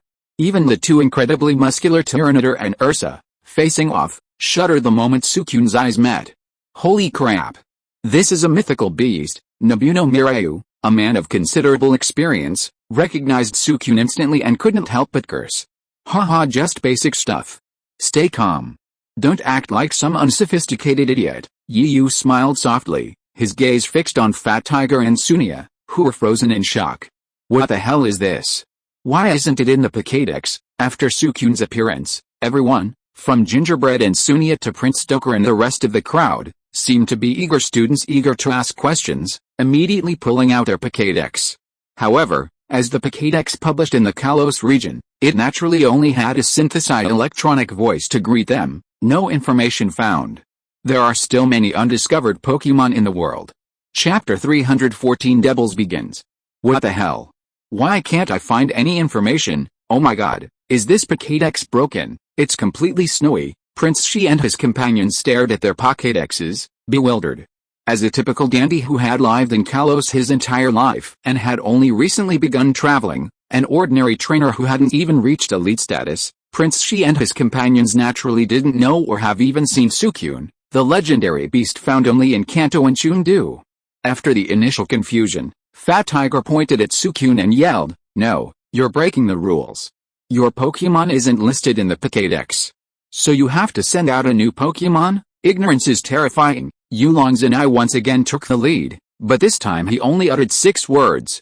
But his gaze remained fixed on Suicune. This was Suicune, the legendary mythical beast, one of the 3 sacred beasts of the Phoenix O. How many people might never even see one in their lifetime? Some, like the idiots across the way, don't even know Suicune's name. Yu Yu, usually so reserved, could even convince Suicune. What kind of Pokémon luck did she have? Dragon Nobuno was furious, roaring non-stop. Although his goal was to become a Dragon Pokémon Master, that didn't stop him from loving you deeply. As he'd said before, if he encountered a rare Pokémon, he would still capture it. What did you say? Fat Tiger was furious. If it weren't for the dark, you'd see smoke rising from his forehead, a white mist rising continuously. Yu grinned, ready to confront him with facts. Then he pulled out a Pokémon Pokédex identical to the ones Prince Shi and the others held. After some fiddling, the distinctive electronic synthesized voice of the Pokémon Pokédex rang out, Suicune, the Aurora Pokémon. It travels the world cleaning sewage and can ride the north wind. By that moment, Prince Shi and the others felt a burning pain on their cheeks. Damn it. Even if I can get it in, so what? My super strength is unmatched. I can definitely pin your Suicune to the ground and give him a good beating. Fat Tiger was furious. He looked at the culprit who had embarrassed him, and after a fierce demonstration, he gave the order, super strength, use explosive punch. Beat it hard, Curdy, we'll go too. Use arm punch, Cootie, leave it to your and Suicune. As for super strength, I'll leave it to me and Hulk. Yulong's and I immediately assigned the two opposing Pokémon. Since they lacked coordination and tacit understanding, the best strategy was to defeat them one by one. Yu agreed. After all, Hulk, with its flying type, was a counter to the fighting type super strength. No problem. Suicune, use Bubble Beam on Ursaji. Shrike uses Wing Attack on Tyranitar. Suicune Hurricane. Suicune and Ursaji were the first to clash. Facing Ursaji's hammer-like blows, Suicune's movements were remarkably light. Every time a punch threatened to reach Suicune, it swiftly dodged, and then the bubble beams continued to follow. Ursaji is a power-type Pokémon, possessing both immense strength and high defense. However, facing the bubble beams, it was forced to retreat repeatedly, forcing one arm to block while the other arm continued to throw punches, swinging repeatedly in an attempt to hit Suicune. Elsewhere, Shrike and Tyranitar also engaged in a duel. However, this side was relatively dominant, not due to strength, but rather to its own advantages. One, the winged salamander, could soar freely through the sky, while the other, despite possessing 4 arms, was confined to land. Furthermore, as a fighting type, most of Strange Power's skills were melee-focused, with very few ranged attacks. Therefore, Strange Power's wings fluttered, easily dodging Strange Power's attacks. His wings would even seize Strange Power's moment of inattention and slam into him, often accompanied by screams and roars. Damn it! If you have the guts, come down and fight like a man, instead of dodging like this. Fat Tiger was now growing frustrated that Strange Power hadn't been able to reach Strange Power, and instead was constantly being attacked. Are you okay? Yulong's and I looked at Fat Tiger like an idiot. We're a legitimate fighting force, it's just that you're weak. Blame me. Those rich kids, they must have graduated from some Pokemon Academy again, Yu said, bafflingly. Circle Yulong's and I was about to ask something when a scream from the field suddenly caught his attention. After all, a Pokemon battle is like a real battle, there's no room for even a moment of distraction for either the Pokemon or the trainer. If there was, the battle is almost over. So, despite their conversation, both Yu and Yulong's and I were almost 40% focused on the battle on the field. They saw that Circle Bear, whose arms had once glowed white with his arm fist, had been encased in a massive block of ice.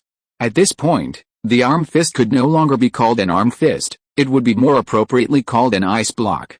It turns out that in the previous exchange, Suicune didn't meet his opponent head-on as he wished, but instead adopted his usual roaming style, replacing the less damaging bubble beam with a more powerful freeze beam. As Suicune continued to block with his arms, this actually fulfilled Suicune's wish. The continuous output of freeze beam led to the current scene. Although the frozen arms were somewhat limited, it didn't affect Suicune's ferocious power. After all, he was a power type, and swinging his arms like icy fists actually made him more powerful.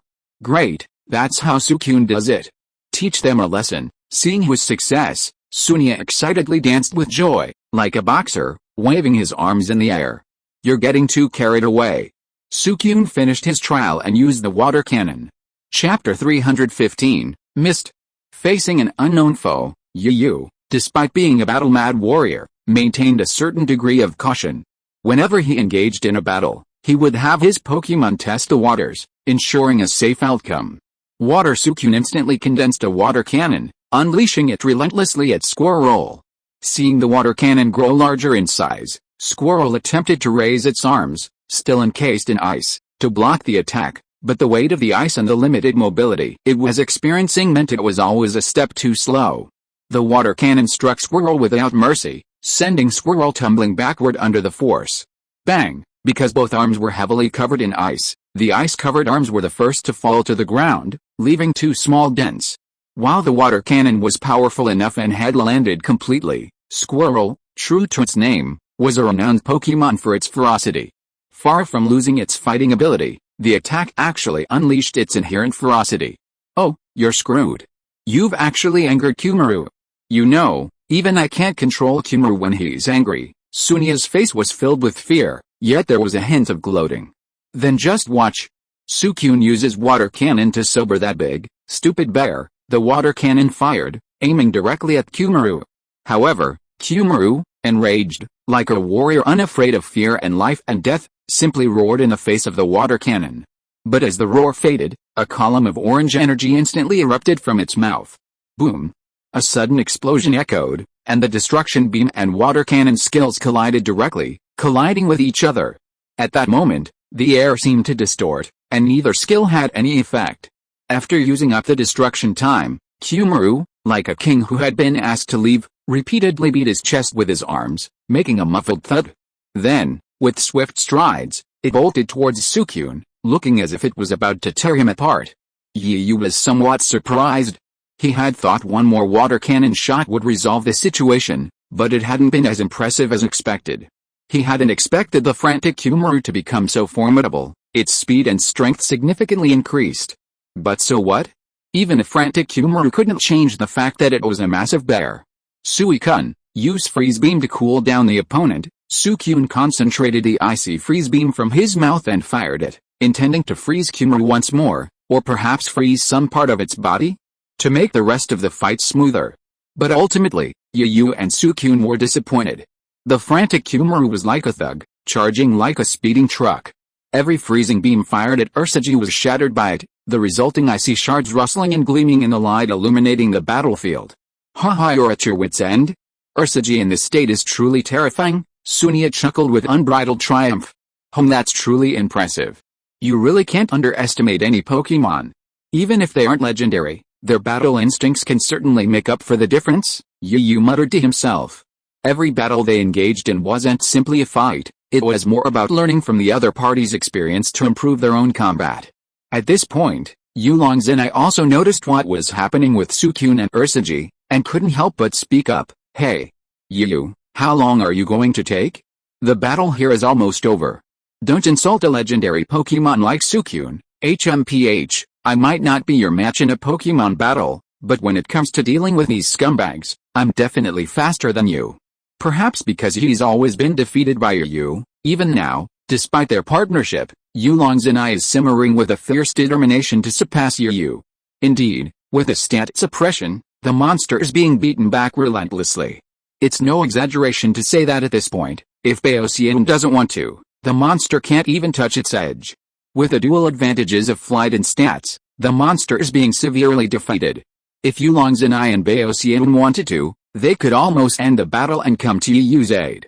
However, while Yulong's and I didn't fully understand this formidable opponent, Yu, he had a pretty good idea of him. He was a very strong-willed individual, especially when it came to Pokémon battles, and he simply refused to admit defeat.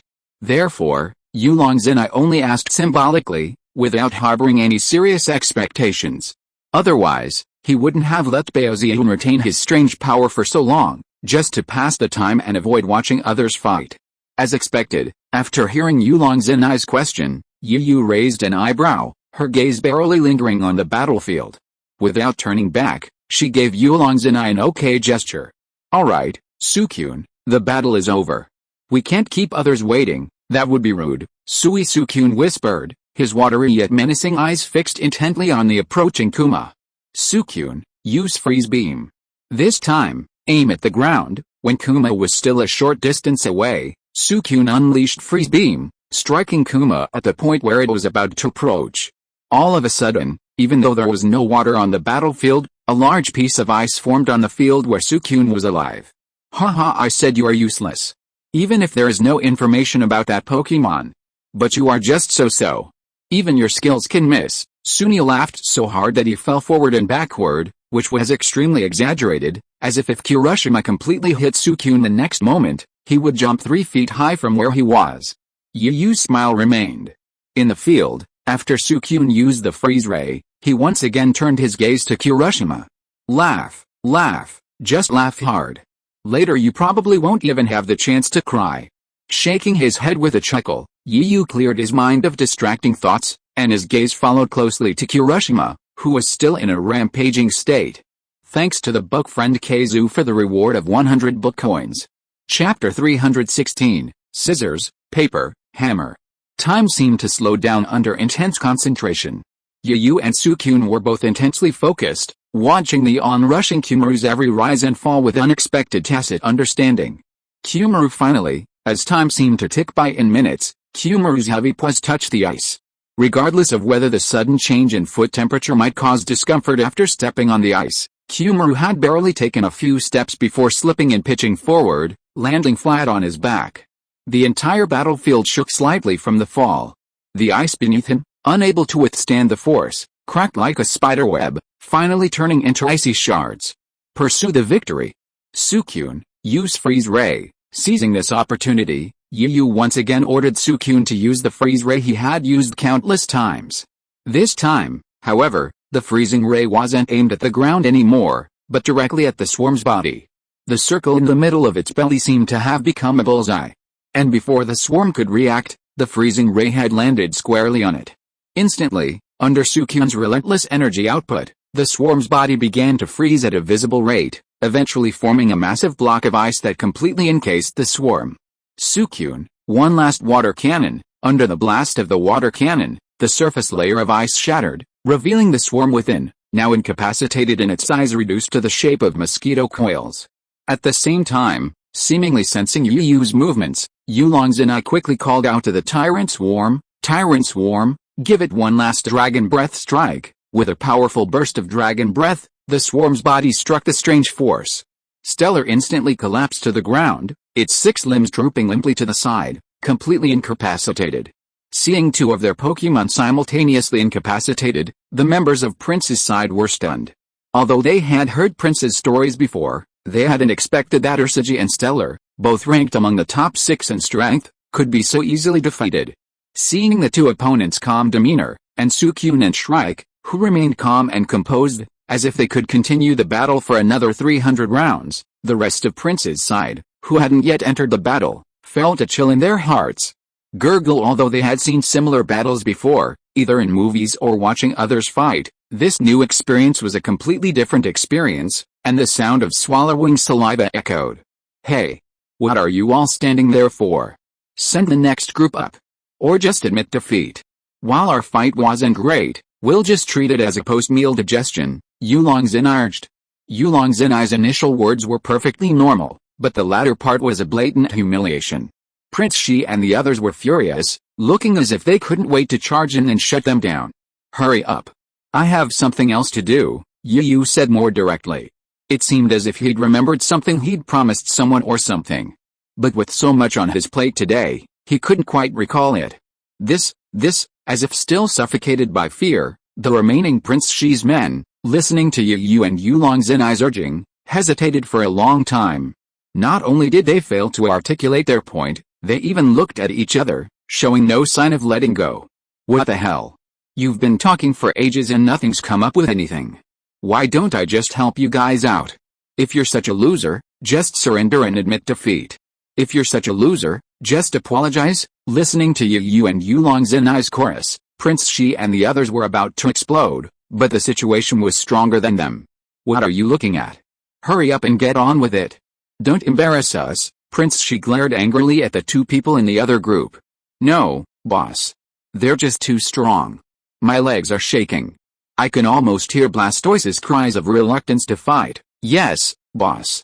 I can almost hear Nidoking's protests too. And, boss, you're stronger than us. Why don't you go first? The 2 people Prince Shi had urged to go on stage protested, one even weakly suggesting to Prince Shi. Prince Shi was furious. I told you to go, and you're all making excuses for me. You know nothing. Since you all know how powerful I am, Don't you know that the protagonist always appears last, yet? He spoke so righteously, but why didn't he consider that we were currently in a round-robin battle? The other three, including Prince Shi, curled their lips inwardly with disdain, but dared not say it out loud. Boss, how about this?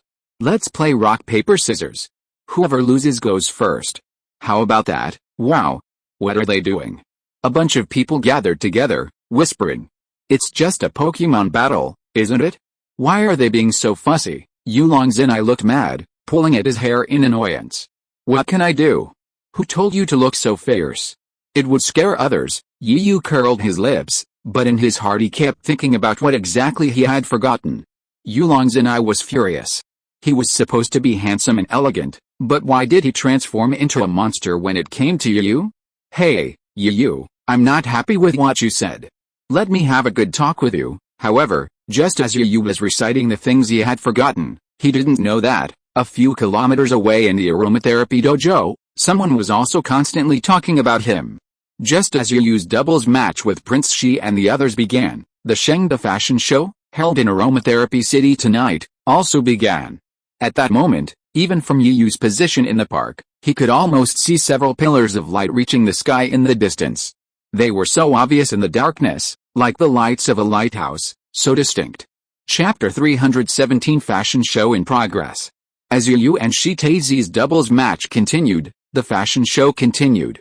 As the saying goes, the earth won't stop turning because of one person. Even though Yu wasn't there, Serena and the others took the stage. Dressed in cute, fashionable outfits, they looked like real models. Led by Xiaozhi, the experienced model, Serena, Xiaozu, and Air took the stage one by one. Each of them was accompanied by a Pokemon, each of which was also addressed to the nines. At that moment, on the stage, the models didn't just walk around and leave in a formal circle. Instead, they stood in a large formation. Serena was the second of the three women to take the stage, and she no longer had the initial nervousness she'd felt. If someone stood before her at that moment, they would have noticed her cheeks puffed slightly, her eyes downcast. Although she still wore a sweet smile, she held an inexplicable sense of loss. It wasn't just her, Air, Xiaoxu, and even Xiaozhi, who had just appeared, were all like this. Although they didn't say anything, their bodies were very honest, showing their emotions. It was as if the absence of someone had also caused them to feel heartbroken. However, in comparison, although they seemed a little inexplicably down, they managed to adjust to it. When things got tough, they would pick up the Pokemon next to them and interact with them. This was something Maxiu had allowed. After all, while they could adjust well, the appearance still presented many uncertainties, requiring the models to adapt themselves, and the Pokemon were their best help. On the fashion show stage, some models stood alone, striking poses, some Pokemon were showing cuteness to the audience, and some Pokemon, trainers, and models interacted together. Each one was different, and at a glance, no one was repeated. Everywhere was filled with novelty, youth, and energy. I'm so glad you all can come to the fashion show. Let me introduce myself. I'm a gym trainer at the aromatherapy gym and also a fashion designer. Ma Xiu took the stage, still dressed as always. At the end of her speech, she even paused, her beautiful eyes scanning the audience. As expected, the next scene unfolded as she'd anticipated. The audience, enthralled by her presence, chanted her name non-stop, like fervent fans at their idol. Ma Xiu, Ma Xiu, Ma Xiu, Ma Xiu. Master Ma Xiu is so handsome, Master Ma Xiu. The audience erupted in screams, mostly from young women. This spoke volumes about Ma Xiu's status as a fashion designer. Today, I've specially invited my good friend, the renowned model Miss Xiaozhi, to join me in my fashion show. Of course, there are also some friends and Pokemon. Ma Xiu spoke incessantly, yet it didn't disrupt the show in the slightest. More models gradually took the stage, joining those already on stage, and began their catwalk performances. Among them was Xiaozhi, the most experienced celebrity model. Her aura was almost as powerful as three others, while her Pokemon partner, Mama Xianyu, was dressed to the nines. Some of the attendees at the fashion show came to see Xiaozhi, her fans. Their enthusiasm was even greater than that of Maxiu's. While not as numerous as Maxiu's, Kalos was still Maxiu's home turf. After Xiaozhi had provided some support, Maxiu began her own fashion show. Her outfit remained the same, a human-shaped blue butterfly. She looked like a dancing blue butterfly. Her wide sleeves like two enormous wings, giving the impression that she would flutter away from the mortal world at any moment. Furthermore, her partner was a fairy, a Pokémon with a natural, ethereal aura that gave off an air of something to be admired from afar, not touched. The synergy between the two, creating a truly magical experience. In contrast, Xiaoguang, the centerpiece of the show, paired with her mother Xiaoyu, exuded a youthful energy. At times, she gave off the ethereal air of a vibrant young woman, at others, a seductive, mature lady. And of course, there were the other models. For example, Aaron Long-tailed Fox, Serena and Fox, Xiaoxo and Vulpix. They were all completely in the flow, unrestrainedly unleashing their girlish innate passion for beauty and the allure of both themselves and their Pokémon. Serena, watching the pairs of eyes watching from the audience, lamented as she walked the runway. What the hell, you? I finally get to wear fashionable clothes designed by a famous designer and show off on stage, and you're not even here yet. And looking at the expressions on Air, Xiaoxu, and Xiaoguang's faces just now, they seemed quite complicated. Their eyes were scanning the audience, as if I hadn't noticed. It's hard to explain the meaning, and it's really annoying. No, after this, I must call for support and convince Xiaoguang to come to my aid. We secretly agreed before, but now, facing these other powerful enemies, I'm the only one fighting alone. How can we fulfill our original agreement? Maybe even with the agreement, we still wouldn't be able to defeat Air, the boss. But then again, Xiaoguang seems to be really generous. It's not an exaggeration to say he's unreliable. Two flowers bloom, each with its own beauty. Meanwhile, as the fashion show continued, and Serena's mind was in a state of excitement, Yiyu, Yulongzinai, Suicune, and Baoshun had just finished a battle. The only ones left were Prince Shi and another friend who hadn't played. It turned out that even though the rock-paper-scissors proposal had been a bit absurd and speechless, it was ultimately accepted. Whether it was luck or fate, Prince Shi and his remaining friend emerged victorious, securing the final spot. Meanwhile, the two losers in the rock-paper-scissors game could only look on in dismay. If you are listening to this novel on a channel other than Fanfic World, it means it was downloaded and re-uploaded without effort. We warmly invite you to visit our channel, Fanfic World. There you will find the original version of this story and many other novels of various genres. We look forward to seeing you dive into a world of incredible novels. Chapter 318 Conspiracy. At this moment, in a doubles match arena in Aromatherapy Park, two massive Pokémon lay utterly devastated, their eyes swirling, clearly incapacitated. Blastoise and Nidoking, these were the Pokémon Suicune and Salamandra had just defeated, and the very ones they had dispatched, now looking dejected. Blastoise was the most devastated of all. It wasn't lying on its back, but rather, lying on its belly, shell down. Its slight swaying motion revealed its desperate attempts to rise before it lost its ability to fight. However, its shell made the already difficult task even more impossible for these turtle Pokémon. One of them gasped, clearly having just experienced something intense. The other one seemed to be in a state of collapse, shaking his head repeatedly, staring at Suicune with a glazed look. It's not a human. The other one isn't a human at all. No, and that Pokémon too. That's the devil of all devils. Mom, I miss you. I want to go home. I don't want to travel. The world outside is too dangerous. I want Mom. Teacher, I'm sorry. I should have studied hard and listened to you when I was in school. I regret this so much now. I wish I could go back and listen to your strict teachings. Looking at his two dysfunctional friends, the corners of Prince Shi's mouth began to twitch. Are these still the two he knew? It's just a loss, is it that serious? And those two, are so embarrassing, so shameful. Prince Shi retracted his gaze and cast a corner off the battlefield. There really are two figures, one fat and one thin, squatting there, drawing circles. So desolate and lonely. And what about Kusanagi and Sturmund? What are you meddling in? Now that you've lost your ability to fight, shouldn't you just stay in your Pokéball? Boss, I think we should just leave. They're just too strong, not even on our level, the remaining companions weakly suggested. But before Prince Sturgis could object, one of the two companions, Blastoise's master, who had just returned from the battlefield, cried out, as if having suffered a profound injustice. Boss, you must avenge us. The injustice Blastoise and I suffered can't be in vain. It turned out that in the previous battle, Blastoise's opponent, Suicune, had once again exploited his agile movements to keep Blastoise in a state of flux.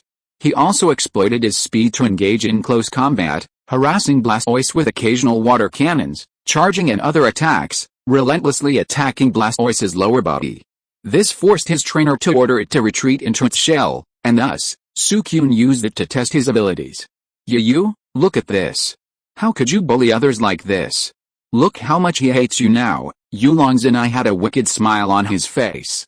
Yu rolled his eyes in annoyance. Blame me. These are just basic operations. How could I have known that they were so weak? If I had known, I would have asked Suicune to be gentler. Yu and Yulongzhenai did not lower their voices, but spoke in a loud tone, which made Prince Shi grit his teeth. Seeing Prince Shi's vicious eyes looking at him, Yulongzhenai responded with a smile and nodded, shrugging his shoulders as if there was nothing he could do. Oh, I remember now. I promised Serena and the others that I would go to the fashion show to see them. Yu suddenly slapped his forehead. After thinking for so long, he finally remembered something he had forgotten. It's over, it's over. It's over. What time is it now? I remember Serena reminded me that the fashion show will start at 8:30 sharp and last between 2.5 hours. Yu's face was slightly panicked, his eyes darting around, as if trying to find something to remind him of the time. Yulongzhenai raised his hand and waved it in front of him. I say, Yu, calm down. It was already 8:30 when we left the Pokémon Center, and it's just 9 now. And it's just a fashion show, isn't it? We don't care. I'll take you to the Pokémon movie next time. What do you know? If Air and the others knew I stood them up because of another Pokémon battle, and a boring one at that, I'd be doomed. A hint of fear crossed Yu's face, as if he had thought of something terrible. The speaker may not mean it, but the listener will take it to heart. Because Yu and Yulongzhenai spoke without lowering their voices, Prince Shi and the others also heard Yu's words. However, upon hearing the first part, Prince Shi suddenly felt a pang of rage. What do you mean by a boring fight? We're strong too, okay? But after hearing Yu's second part, coupled with the expression on his face, a sinister thought quickly formed in Prince Shi's mind. Hey, come here, Prince Shi said with a sinister smile. He pulled his partner, who was about to play doubles with him, over to him and began whispering to each other, as if they were plotting something. He took a deep breath, a sense of unease stirring in his heart. He checked the time. There was still time. But he still had a fight to fight. Yu was faced with several choices. The first was to continue his friendship with Prince Shi and the others and miss the final time for the fashion show. The second was to give in. However, Yu immediately rejected this option. Prince Shi and Yulongzhenai didn't know, but Yu's personality wouldn't allow him to give in. The third was to quickly resolve the fight and rush to the fashion show as quickly as possible. Okay, that's what he did. Having made up his mind, Yu decided not to drag it out any longer, intending to end the battle quickly. However, the moment he looked up, he saw that the opposing command area was deserted. Prince Shi was still whispering with his friends, occasionally glancing over. Seeing Yu's explosive temper, he couldn't hold back any longer and yelled at the opposing team, "Hurry up, I'm in a hurry. You're dilly-dallying like a bitch. If you don't get on now, just admit defeat." Chapter 319 Delay. Yu's roar startled the entire opposing group, from those already eliminated, circling in the corner, to Prince Shi and the other two discussing the game. Even Yulongzhenai, standing next to Yu, was startled. Got it, we're coming right now. A loud voice is nothing special, Prince Shi shouted angrily at Yu. Then, turning to his companions, he said, you must remember, winning or losing isn't important this time. Since Yu is in such a hurry, then we should try to hold him off as long as possible. Let him waste time. Since victory isn't certain, and he's in a hurry and afraid, why not do him a favor? Prince Shi, with a look of immense pride on his face, whispered his plan to his companions in a low voice. How is it finally about to begin? Looking at Prince Shi and the other two, who had already taken their positions across from him, Yulongzhenai exhaled deeply, his eyes once again gleaming with excitement. While the opposing trainer's level, or rather, their commanding abilities, weren't particularly impressive, every Pokémon they summoned reached a quasi-premier level. At this level, their combat prowess was truly remarkable. While they both had a burdensome trainer, their own combat experience and instincts were exceptional, allowing Yulong Zinai and Baoshun to fully indulge their passion for battle. If it weren't for the need for caution, Yulong Zinai would have wanted to send out his other Pokémon, imitating Yu's previous battle with him and enriching his Pokémon combat experience. Suicune, how are you? Can you still fight? Yu, ignoring Yulong Zinai's excitement, looked at Suicune with concern. Although the previous battle had been won with ease, expending damage took its toll on one's stamina, especially since there wasn't a direct confrontation, and roaming damage skills consumed even more stamina. Yu's words were unnecessarily harsh. Suicune showed no signs of fatigue, but rather remained energetic. Come out and fight. Boscator, go. Haunted Eyes, Prince Shi and his companions also dispatched their Pokémon. Suddenly, the situation on the field was once again controlled by Yulong Zinai. Suicune would face Prince Shi's Haunted Eyes, while Hulking would face Hulking. This suited Yu perfectly. Both Hulking and Hulking were primarily power types, so Suicune wouldn't be at a disadvantage against them, but it would certainly be a challenge. Suicune, use Freeze Beam. Yu gave the order without hesitation. I'm a tough guy, but I don't talk much. Yulong Zinai raised an eyebrow. In that case, Hulking can't be left behind. Use Dragon Breath, Haunted Eyes. Use Shadow Ball, Haunted Eyes. Use Iron Wall to block it. Prince Shi and his companions also issued orders. As Haunting Eyes fired Shadow Balls, Suicune's icy rays were neutralized one by one, making no progress at all. Suicune, use Bubble Ray. Summoning Eyes, use Shadow Claw. A few faint claw marks flashed, and the bubble rays heading towards Haunting Eyes exploded like a series of firecrackers. You've made some progress, Yu exclaimed in surprise. He hadn't expected Haunting Eyes to be able to withstand Suicune's barrage of attacks, remaining unscathed. Prince Shi smiled silently, his expression unmoved. Oh, you're looking down on me. Suicune, use Ice Fang. Summoning Eyes, use See-Through. The next moment, as if predicting Suicune's next move, Haunting Eyes dodged Suicune's continuous Ice Fang bites. Prince Shi had made up his mind by now, to stall Yu at all costs and waste his time, and he had no intention of ordering an attack. Believing that defense is the best defense, whenever Yu gave an order, Prince Shi followed suit, effectively countering each move.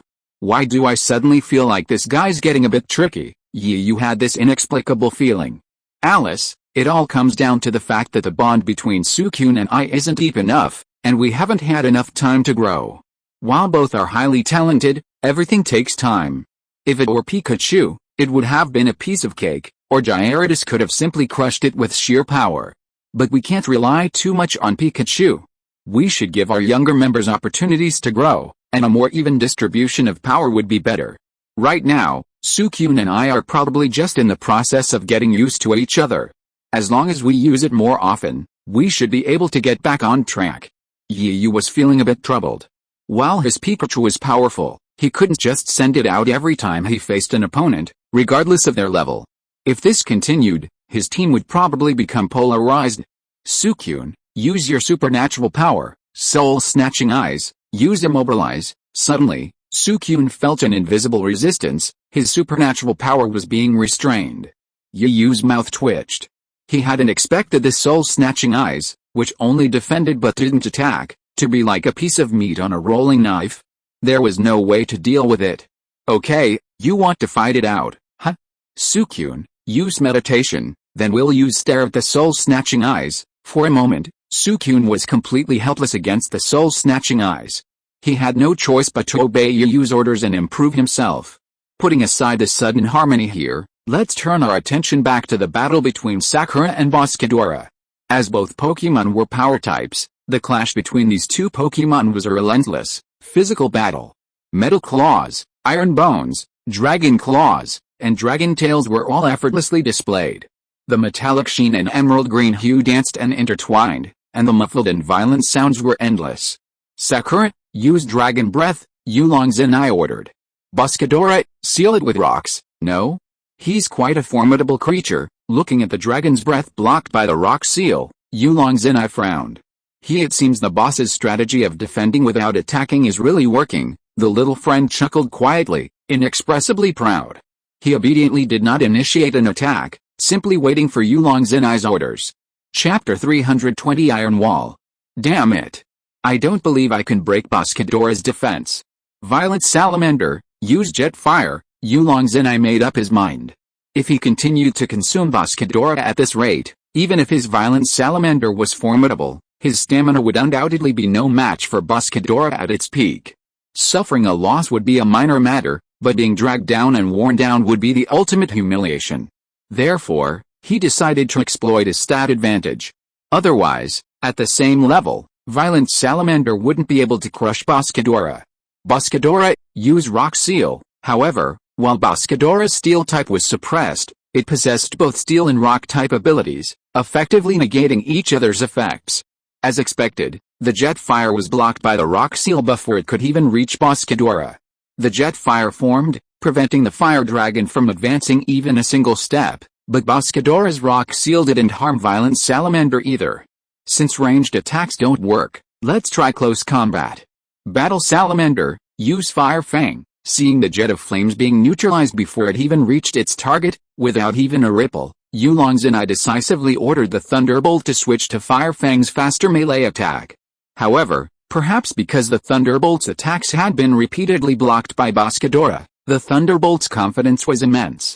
Facing the Thunderbolt's Fire Fang, he confidently ordered, Boscadora, use Alloy Claws. Facing the Fire Fang, possessing the Fire attribute, against the Steel-type Alloy Claws, it was clear that Fire Fang had the upper hand. Furthermore, because Boscadora also possessed the Steel attribute, although some of the damage was negated by the Rock type, it still dealt considerable damage. As expected, after a brief exchange, Boscadora let out a scream and toppled over. Boscadora, what happened to you? The friend was stunned for a moment. It shouldn't be like this in his imagination.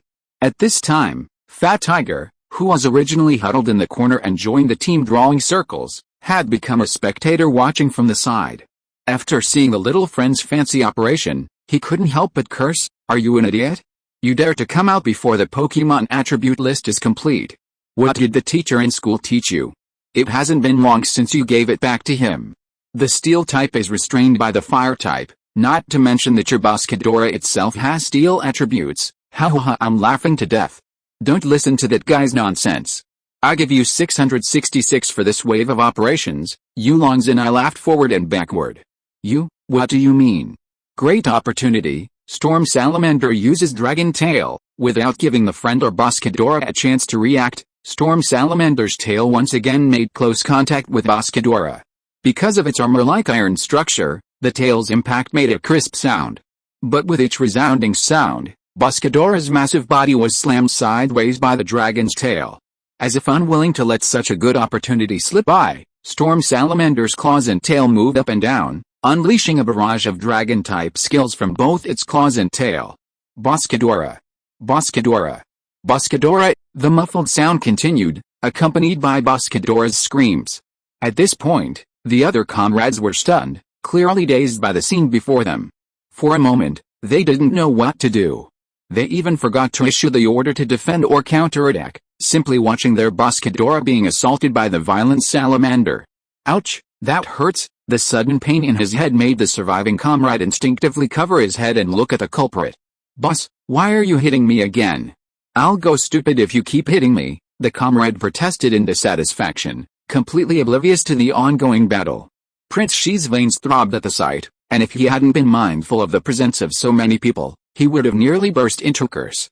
Even so, looking at that innocent face, he couldn't help but scold, "You won't be stupid anymore, because you're already stupid enough. You can't even do something as simple as defending like this. Do you have the brain of a Nuan pig? Nuan pigs can at least spray fire. How about you? Oh my, so arrogant. You actually have time to teach others a lesson while fighting me." Suicune uses water cannon. Yu's voice sounded just in time, full of teasing. Oh no. Prince Shi finally realized what was happening, and while secretly crying out inwardly, he wanted to order the soul-snatching eyes to defend. Unfortunately, it was too late. The water cannon hit the soul-snatching eyes without reservation, sending it flying. Damn it. Pay attention, stop messing around. Prince Shi didn't bother to scold his friend. After saying this, he once again focused on commanding the soul-snatching eyes in battle. However, this blow also exposed a flaw in the haunted eyes, allowing Suicune to launch a fierce attack. Although Suicune was quickly restrained by the haunted eyes, it still inflicted considerable damage. Meanwhile, although Buscadora looked utterly miserable, his thick skin and strong defenses allowed him to withstand the blows. However, he was now panting as he struggled to his feet. It wasn't that Suicune didn't want to attack, but rather that such a continuous onslaught demanded a break. Therefore, fearing that Buscadora would destroy him, Suicune had already distanced himself from him. My health is so high. How can Buscadora be so resistant? Damn it. Are you ready to bear the wrath of Buscadora and me now? The friend said fiercely, even hurling a harsh remark at Oolong Zinai. Haha, Oolong Zinai scoffed, mocking himself and Baozian, both seasoned warriors who had seen it all. Though his expression was relaxed, a wary vigilance was building within him, especially for Baozian, who was paying close attention, watching his opponent's every move. Buscadora, show them how powerful you are, his friend said, seemingly enraged, practically shouting. Buscadora uses Iron Wall. Chapter 321 Absolute Zero. Buscadora, use Iron Wall. The moment his friend issued this command, the entire place fell into complete silence, as if by a deafening force. Prince Shi, who had been straining his ears to hear what good orders his friend might come up with, twitched even more. His opponent, Nobuaya Urayu, couldn't believe it at all, even scratching his ears, thinking he'd misheard. What the hell? What kind of order is this? Iron Wall? Did I hear that right? There's actually a trainer like this, preparing their Pokémon to be used as punching bags. However, his friend seemed oblivious to the other's annoyance, a smug smile on his face. As if he couldn't help himself, he burst into laughter under the strange gazes of the crowd and the Pokémon present. What do you think? Are you at your wit's end? Buscadora's defense has increased dramatically after using Iron Wall continuously. You can't possibly break it with just those few moves, haha with you. Even Blastoise's shell was broken by Shrike, let alone a mere Buscadora with a few 100 pounds of fat. Oolong Zinai scoffed disdainfully, but his face betrayed no trace of levity. What? You actually look down on my Buscadora? Then see if you can break its defense, the friend said harshly, and ordered Buscadora to use Iron Wall once more. Oh my. How insecure this guy is. Look how naturally and complacently he issues orders. Buscadora has mastered Iron Wall to perfection, without even a blush. Even Yu, who was glancing at the battle from the side, couldn't help but sigh, his tone brimming with admiration. Yu's words were innocent, but to Oolong Zinai, they felt off, like a subtle mockery. Oolong Zinai didn't care about Buscadora's defensive strength at the moment, and simply ordered Baoshi Yuan, use Fire Fang, HMPH. Buscadora, use Iron Wall. The little friend seemed to have truly given up on healing, constantly repeating Iron Wall. As if to prove his point, when Baoshi Yuan's Fire Fang bit into Buscadora, its power was significantly weakened. This wasn't because the power of the violent salamander's abilities had weakened. On the contrary, prodded by Buscadora, the violent salamander couldn't help but maximize the power of his Fire Fang. How weak. The violent salamander can't actually deal real damage. Oolong Zinai frowned, looking at the battlefield where the violent salamander was continuously biting at Buscadora with its flaming maw, and began to ponder a countermeasure. Glancing at the battlefield nearby, Yu was also anxious. Because they didn't know when the fashion show would end, every minute Prince Shi delayed meant a point less. No, we must end this battle quickly and rush over as fast as possible, otherwise I'll be in trouble. Yu roared inwardly, his gaze growing increasingly fierce as he gazed at Haunted Eyes. Suicune, we must end this quickly. Use Freeze Beam, Haunted Eyes, use Shadow Ball, Suicune, use Ice Fang, Haunted Eyes, use Shadow Claw, Suicune, use Bubble Beam, Haunted Eyes, use Shadow Claw to knock it down. Facing Haunted Eyes, Suicune followed Yu's orders and launched a barrage of attacks. Liao's abilities were flung out relentlessly.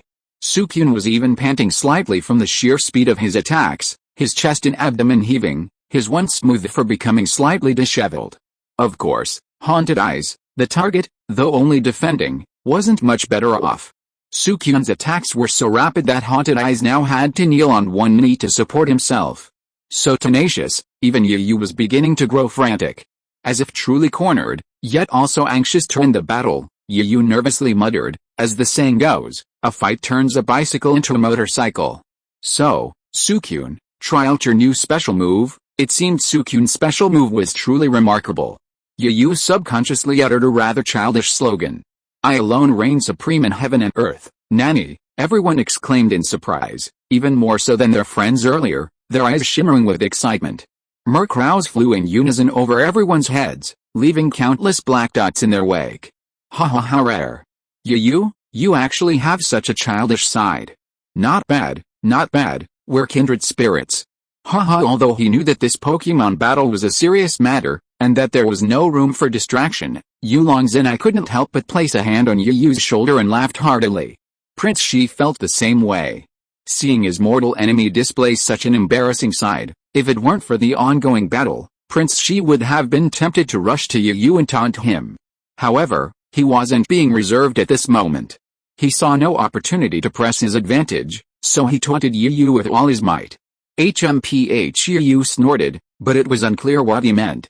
But the curled corner of his mouth gave off a sinister vibe. Suicune. Absolute 0 degree. Yu pronounced the name of his skill word by word, and an invisible aura suddenly erupted from him, sweeping across the world. An icy aura gradually permeated the entire arena. Holy crap! Is this the legendary aura of kingship? Yulong's and I felt as if 10,000 alpacas were galloping through his heart. Why did it feel like Yu was stealing the show whenever he was around him? Putting aside his somewhat unfathomable strength, it seems like every time I battle Pokemon with him, I almost never win. You know, when I battle other Pokemon, except for my own brother, I'm undefeated. Hard to beat him, okay? Why is it that when it comes to Yu, I always lose? Chapter 322 Absolute Zero. For now, let's not talk about the swirling and complex thoughts within Yulong's and I. As Yu called out Absolute Zero, Suicune's newly acquired skill, a wave of invisible energy gradually emanated. This was, however, a deliberate attempt by Yu to create a powerful atmosphere and psychologically inflict a fatal blow on his opponent. Of course, Yu believed this himself. After all, he was truly cornered. Shui Suicune held his head high, letting out a series of melodious calls. A chill spread across the field, and ice crystals condensed in all directions, causing even the Dragon-type Pokemon, though weak to ice, to shudder. Prince Shi was also startled by the location of Suicune's wound. He swallowed hard, then hurriedly ordered, "Use Haunted Eyes to hold." This skill truly lived up to its name. As expected of a defensive skill, guaranteed to block with 100% certainty the first time it's used. Facing the Haunted Eyes, which had been defended for the first time, Suicune's Absolute Zero seemed to elicit no ripples at all.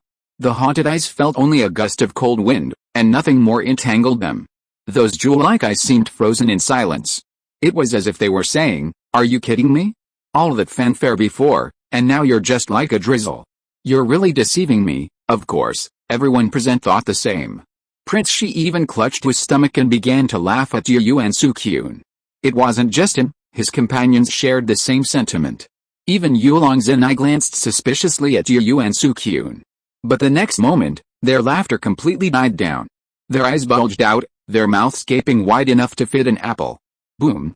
A heavy object crashed to the ground, creating a resounding noise and sending clouds of dust flying everywhere. Following the sound, I saw what was happening. Buscador had already fallen to the ground, and dust was still flying around it, spinning around it. Indeed, ice crystals could be seen covering Buscador's body. Furthermore, the circle centered on Buscador, aside from the empty space created by its fall, was covered in white everywhere.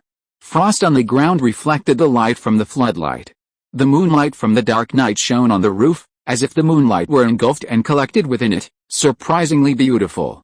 But at this moment, neither Prince Shi's group nor Urayunabunaga's attention was focused on the supposedly beautiful scene.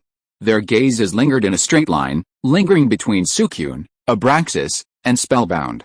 Spellbound's once smug expression froze, its face aghast. Its once smug smile froze, a smile uglier than tears. And it wasn't just Spellbound. Besides Suicune's opponent, Abraxas's trainer was the most bewildered. What's going on? Why is he fine? Abraxas suddenly lost his ability to fight. His friend was on the verge of collapse. What had he done wrong to deserve such a fate? Hadn't he been so fine before? He had been hoping that Abraxas would win him some face with this battle, allowing him to hold his head high and boast in front of his companions. This is impossible. This is absolutely impossible. How could Absolute Zero possibly possess such immense power? My agitated blade, after using Iron Wall to enhance its defenses, is practically a tank. How could it be killed instantly? The friend, still in disbelief, cried out heartbreakingly to the people around him. Clearly, his agitated blade's vaunted defenses, enhanced by multiple iron walls, had been shattered so effortlessly. The blow was immense. Nothing is impossible. I told you to study hard, and you didn't listen? Absolute Zero's move is a near-fatal blow. Any Pokemon other than Ice-type Pokemon would have difficulty hitting it. Sunia, watching from the sidelines with similar astonishment, seemed to transform into a nerdy geek, gushing about Absolute Zero. Then, under Prince Shi's sullen gaze, Sunia continued without the slightest tact, and Master Shi, let me remind you. Although you're defending against a skill that boasts 100% defense for the first time, Absolute Zero has an instant kill effect, so it can't be defended against. And let me explain here, even skills like Mirror Reflection are completely ineffective against Absolute Zero. Then, under Sunia's expectant gaze, his good friend Fat Tiger cooperated and asked, so, does that mean that Pokemon that learn Absolute Zero are invincible? No, no, no. Sunia pretentiously stretched out his index finger and shook it, an unfathomable look on his face. It doesn't mean that after learning Absolute Zero, you're invincible. Didn't I say before that Absolute Zero can kill instantly, but there's a probability of that happening, and it's extremely low. It has no effect on ice Pokemon at all. Besides, this move is extremely difficult to learn. It's said that apart from those with good aptitude, only divine beasts with ice and water attributes can learn it. Fat Tiger couldn't help but applaud, with stars in his eyes. Wow. Sunia, you are so amazing. You know so much about it. It seems I have to go catch an ice-type Pokemon with excellent talent. See if I can learn this trick too.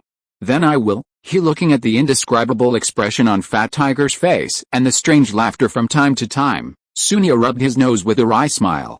Of course, he would not say that he had learned all this because he had the same idea as Sunia. It's just that even though he has caught many ice-type Pokemon, and there are many excellent ones among them, none of them can use the rare skill of Absolute Zero. This also shows how difficult it is to learn Absolute Zero. Chapter 323, Head Grabbing. You did this? You're so shameless. We agreed on one kill each? How could you do something like stealing someone's head? Yulong's and I reacted quickly, feigning an expression of deep sorrow, but he wasn't as surprised as the others.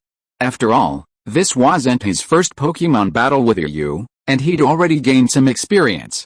Meanwhile, Prince Shi's stunned gaze also turned to Yu, and he felt as if his lungs were about to explode. He'd actually been tricked by Yu again, and his cheeks were burning. If Boscadora were now incapacitated, wouldn't his Haunted Eye's defenses just now be a joke? It was frustrating, this was truly frustrating. But at the same time, a sense of helplessness arose. This was clearly a blatant conspiracy, but you knew there was nothing you could do to prevent it, and you could only be led by the nose. It turns out that the Navy's Absolute Zero was just bluffing against the Haunted Eyes. Their real target was the completely unprepared Aegis. This is why, despite using Protect, the Haunted Eyes seemed to feel no effect from any of their abilities. The Haunted Eyes was now furious, baring its fangs and claws, as if it were ready to devour Suicune alive. However, Suicune seemed oblivious to the Haunted Eye's gaze. Holding its head high, it displayed the aura of a legendary beast, as if disdaining any such schemes. This look gave the Aegis's trainer a nagging pain in the ass. Especially since Yu was still smiling so cunningly, he felt the urge to charge and give him a beating. Yu's somewhat provocative laugh echoed, and everyone, including Yulong's and I, couldn't help but think, shameless. Truly shameless, Yu. I've never seen anyone as shameless as you. Prince Shi couldn't contain himself any longer and erupted. At this moment, he felt that Yu had deceived him. How can this be called shameless? Don't forget, this is a doubles match. And is Suicune on drugs?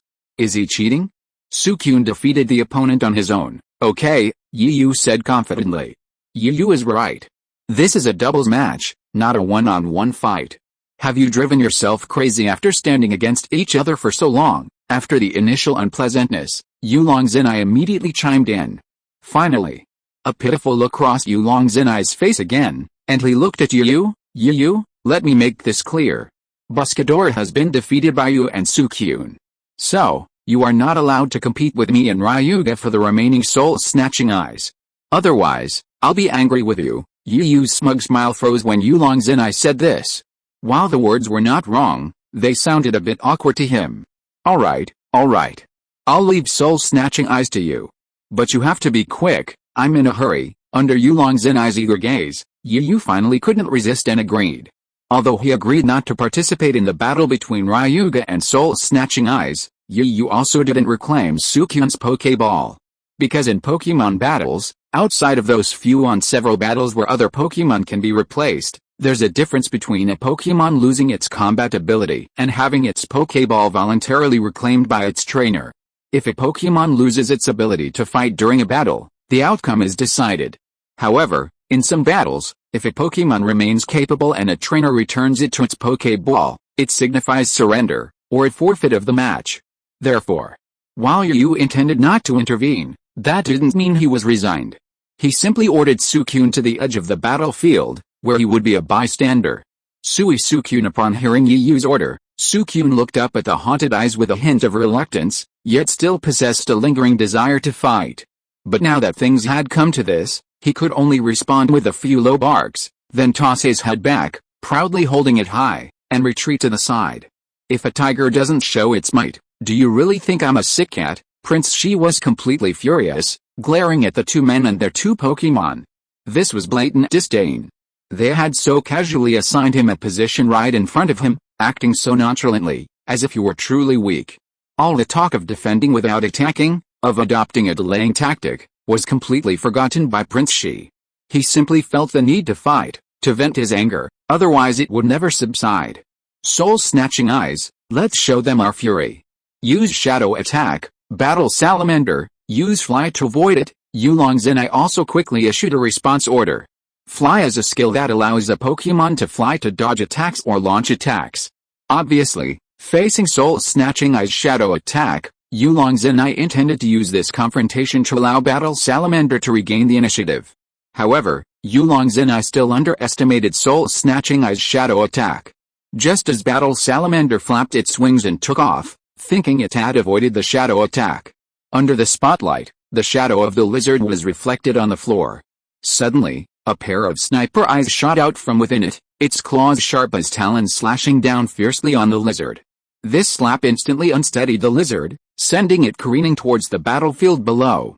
Lizard climbed up from the ground, letting out a characteristic, snarling roar of a dragon-type Pokemon. It was furious, having never imagined that it had been injured by the tiny creature it despised.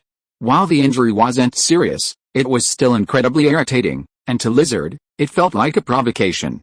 Lizard, calm down. Use your energy. Looking at the unstable lizard, Yulong Zenai decided to take a steady approach. The first step, of course, was to increase Lizard's accuracy in hitting the opponent's vital points. But Prince Shi didn't intend to let the other party succeed so easily. Use the seductive eyes to scare. It's over. Master Shi's brain has gone into chaos. After hearing the order issued by Prince Shi, Xiaofu's academic master mode was turned on again. Chapter 324 Skills.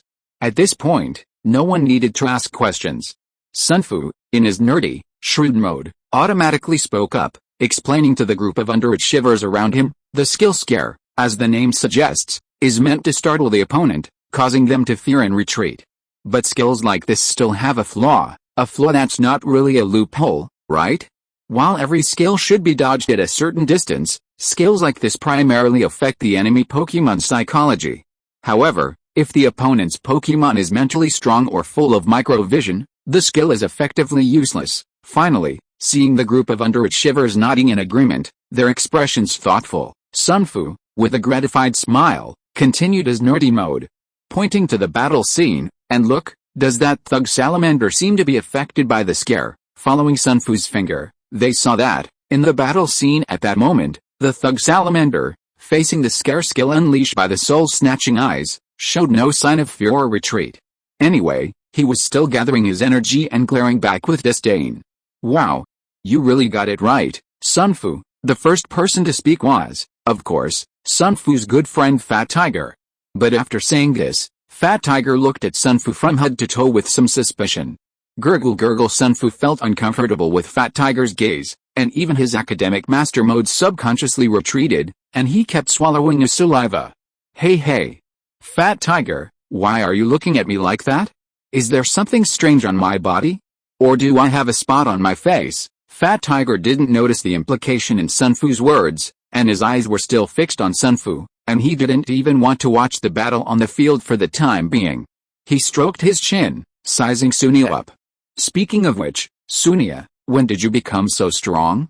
Why weren't you so strong in our Devils match just now? Are you hiding your abilities? Or are you a spy sent by the other team? Sunia's face was etched with black lines. He couldn't say he knew all this because he'd caught beat so many times as punishment back in school that it was all memorized. If he hadn't known he was no match for Ginger in both hand-to-hand combat and Pokemon battles, he'd have wanted to smack him on the head. Was it because he didn't want to try? Was he hiding his abilities? No, none of that. It was because the other team was simply too strong, okay? He'd given it his all. Even during the school graduation exam, when he'd battled Pokemon against his examiner, he'd never taken it that seriously. Sunia sighed helplessly. It was all tears. He returned his gaze to the battlefield. Seeing his soul-snatching plan flopped, Yulong's and I wasn't about to miss such a good opportunity. Baozai Yuan, use your wings, snatching eyes, use your shadow claws, wings shimmering with white light and claws imbued with a shadowy aura intertwined.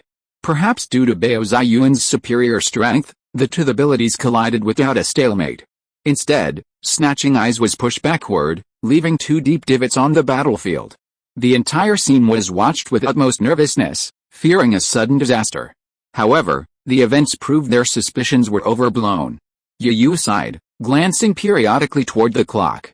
Seeing Yulong Zenai still in a stalemate, he couldn't help but urge, Yulong Zenai, are you up to it? Hurry up. If not, let me do it, or even a 2-on-1 fight. I don't mind. Ignoring Yu's urging, Yulong Zenai quickly issued an order. This is how the violent salamander Yuan is. Take the soul-snatching eye and fly. Violent salamander. A gleam of light flashed from the violent salamander Yuan's eyes, and then it thrust its limbs forward. A pair of broad wings, like the width of a battle axe, slashed across at the soul-snatching eye. Taking advantage of the soul-snatching eye's unpreparedness, it unexpectedly carried it soaring. It felt as if its body had been lifted into the air by a slash of air. This is how the soul-snatching eye is. Take this opportunity to use Shadow Claw, said Prince Shi. He planned to take advantage of the moment when Baozian carried Hooking Eye away, taking advantage of Baozian's inability to react and attack him. However, the wind whistled in his ears, and Hooking Eye was completely oblivious to Prince Shi's voice. As soon as he opened his mouth to cry, the wind rushed into his mouth. Baozian didn't even need Yulong Zenai's command. After flying Hooking Eye through the air for a circle, he dived down. Perhaps out of fear, Hooking Eye's claws, like iron hooks, tightly grasped Baozian's wings, fearing that he would suddenly fall and be crushed into a meat pie. Because of this, Hooking Eye didn't get thrown out during Baozian's rapid dive, but only let out a painful cry. Hooking Eye, break free quickly, use Shadow Attack. As they gradually descended, Hooking Eye could finally faintly hear Prince Shi's anxious commands, but it was too late. The violent salamander wasn't about to give it a chance. Before the Soul Eye could react, it performed a 360-degree spin. Of course, the violent salamander's goal wasn't to throw the Soul Eye away. Rather, it was exploiting its fear, preventing the Soul Eye from reacting. The sudden turn tightened its grip on the violent salamander's wings, causing it to let out a series of terrified screams. Soul Eye Yu, who had joined the spectators, suddenly brightened with wonder. What kind of skill was this? How could he not have seen it before? It looked somewhat similar to the fighting type Earth Throw, yet it didn't. As Yu had suspected, the violent salamander's move was indeed very similar to the Earth Throw, but that was all it was. Having previously battled his brother's Charizard and witnessed it suddenly perform the Earth Throw, Yulong Zenai, filled with envy, had pestered his brother's Charizard to teach violent salamander the Earth Throw. Perhaps due to his innate talent, or perhaps because he simply couldn't learn the Earth Throw skill, Baozian never learned it, but it wasn't without benefit. At least, Baozian was now using the combat techniques he learned from the Earth Throw skill. Chapter 325 Shirtless Man. Savage Salamander, that's the momentum. Then the wing attack, Urainobuno shouted, fearing that Savage Salamander wouldn't hear him. After all, even though Savage Salamander had mastered the Earth-based throwing techniques, it still needed his trainer's guidance. Savage Salamander, Savage Salamander cried out, wings spread wide and held still, like a rapidly descending hang glider.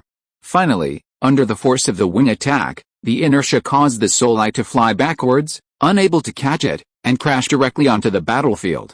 However, just when Prince Shi thought this was the end, the next scene made him realize how ridiculous his idea was. Savage Salamander crashed onto the battlefield with a muffled sound. Due to its small size, its body bounced slightly from the impact of the ground, its lower and upper body slightly bent upwards.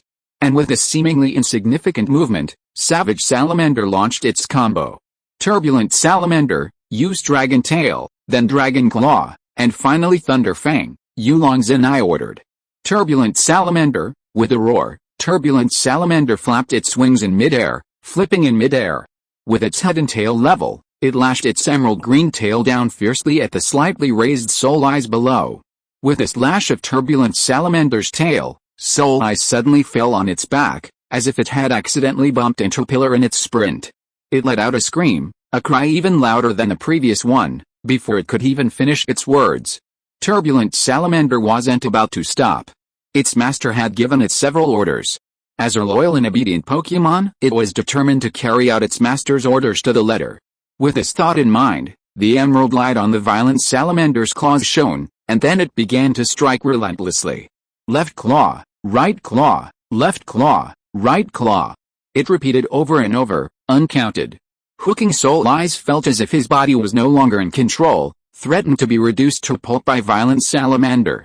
If that was the thought in Hooking Soul-Eyes' mind at that moment, the next moment it shifted again, feeling as if his body was slowly transforming from a pulp into a meat patty.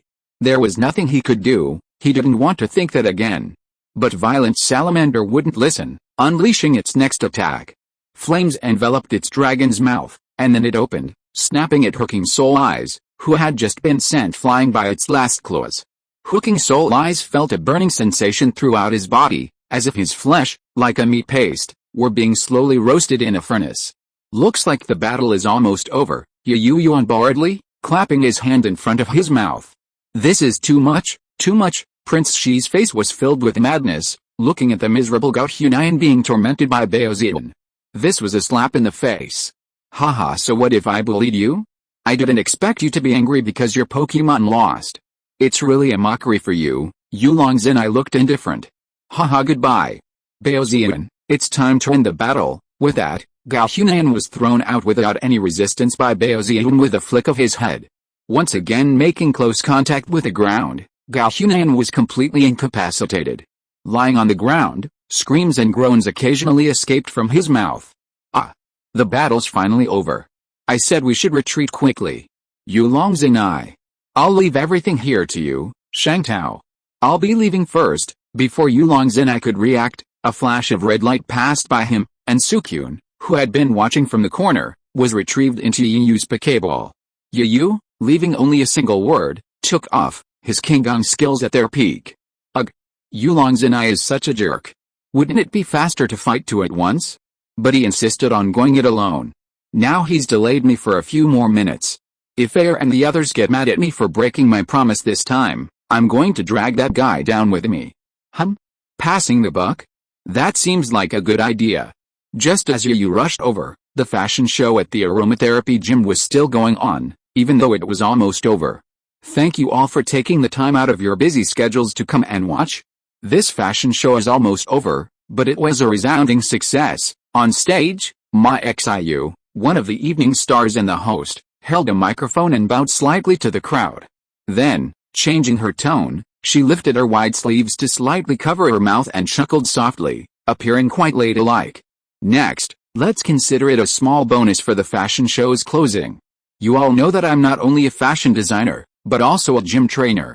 So, this time, we'll draw one lucky audience member to have a public Pokemon gym battle on the stage under the spotlight. As soon as Ma Xiu finished speaking, the room nearly exploded. Screams, shouts, and cheers practically filled the night sky. Ow! Master Ma Xiu, so handsome. Master Ma Xiu, choose me to come on stage. Master Ma Xiu, I'm your biggest fan. Ignoring the screams around her, Ma Xiu, still with a faint smile on her face, gave instructions to the staff nearby. Then, a spotlight began to rotate, its light sweeping through the crowd. As the spotlight began to rotate, the screaming crowd, in unison, fell silent, their faces filled with anticipation, as if awaiting a stroke of luck. And yet, amidst the crowd, there stood a very special presence. Why?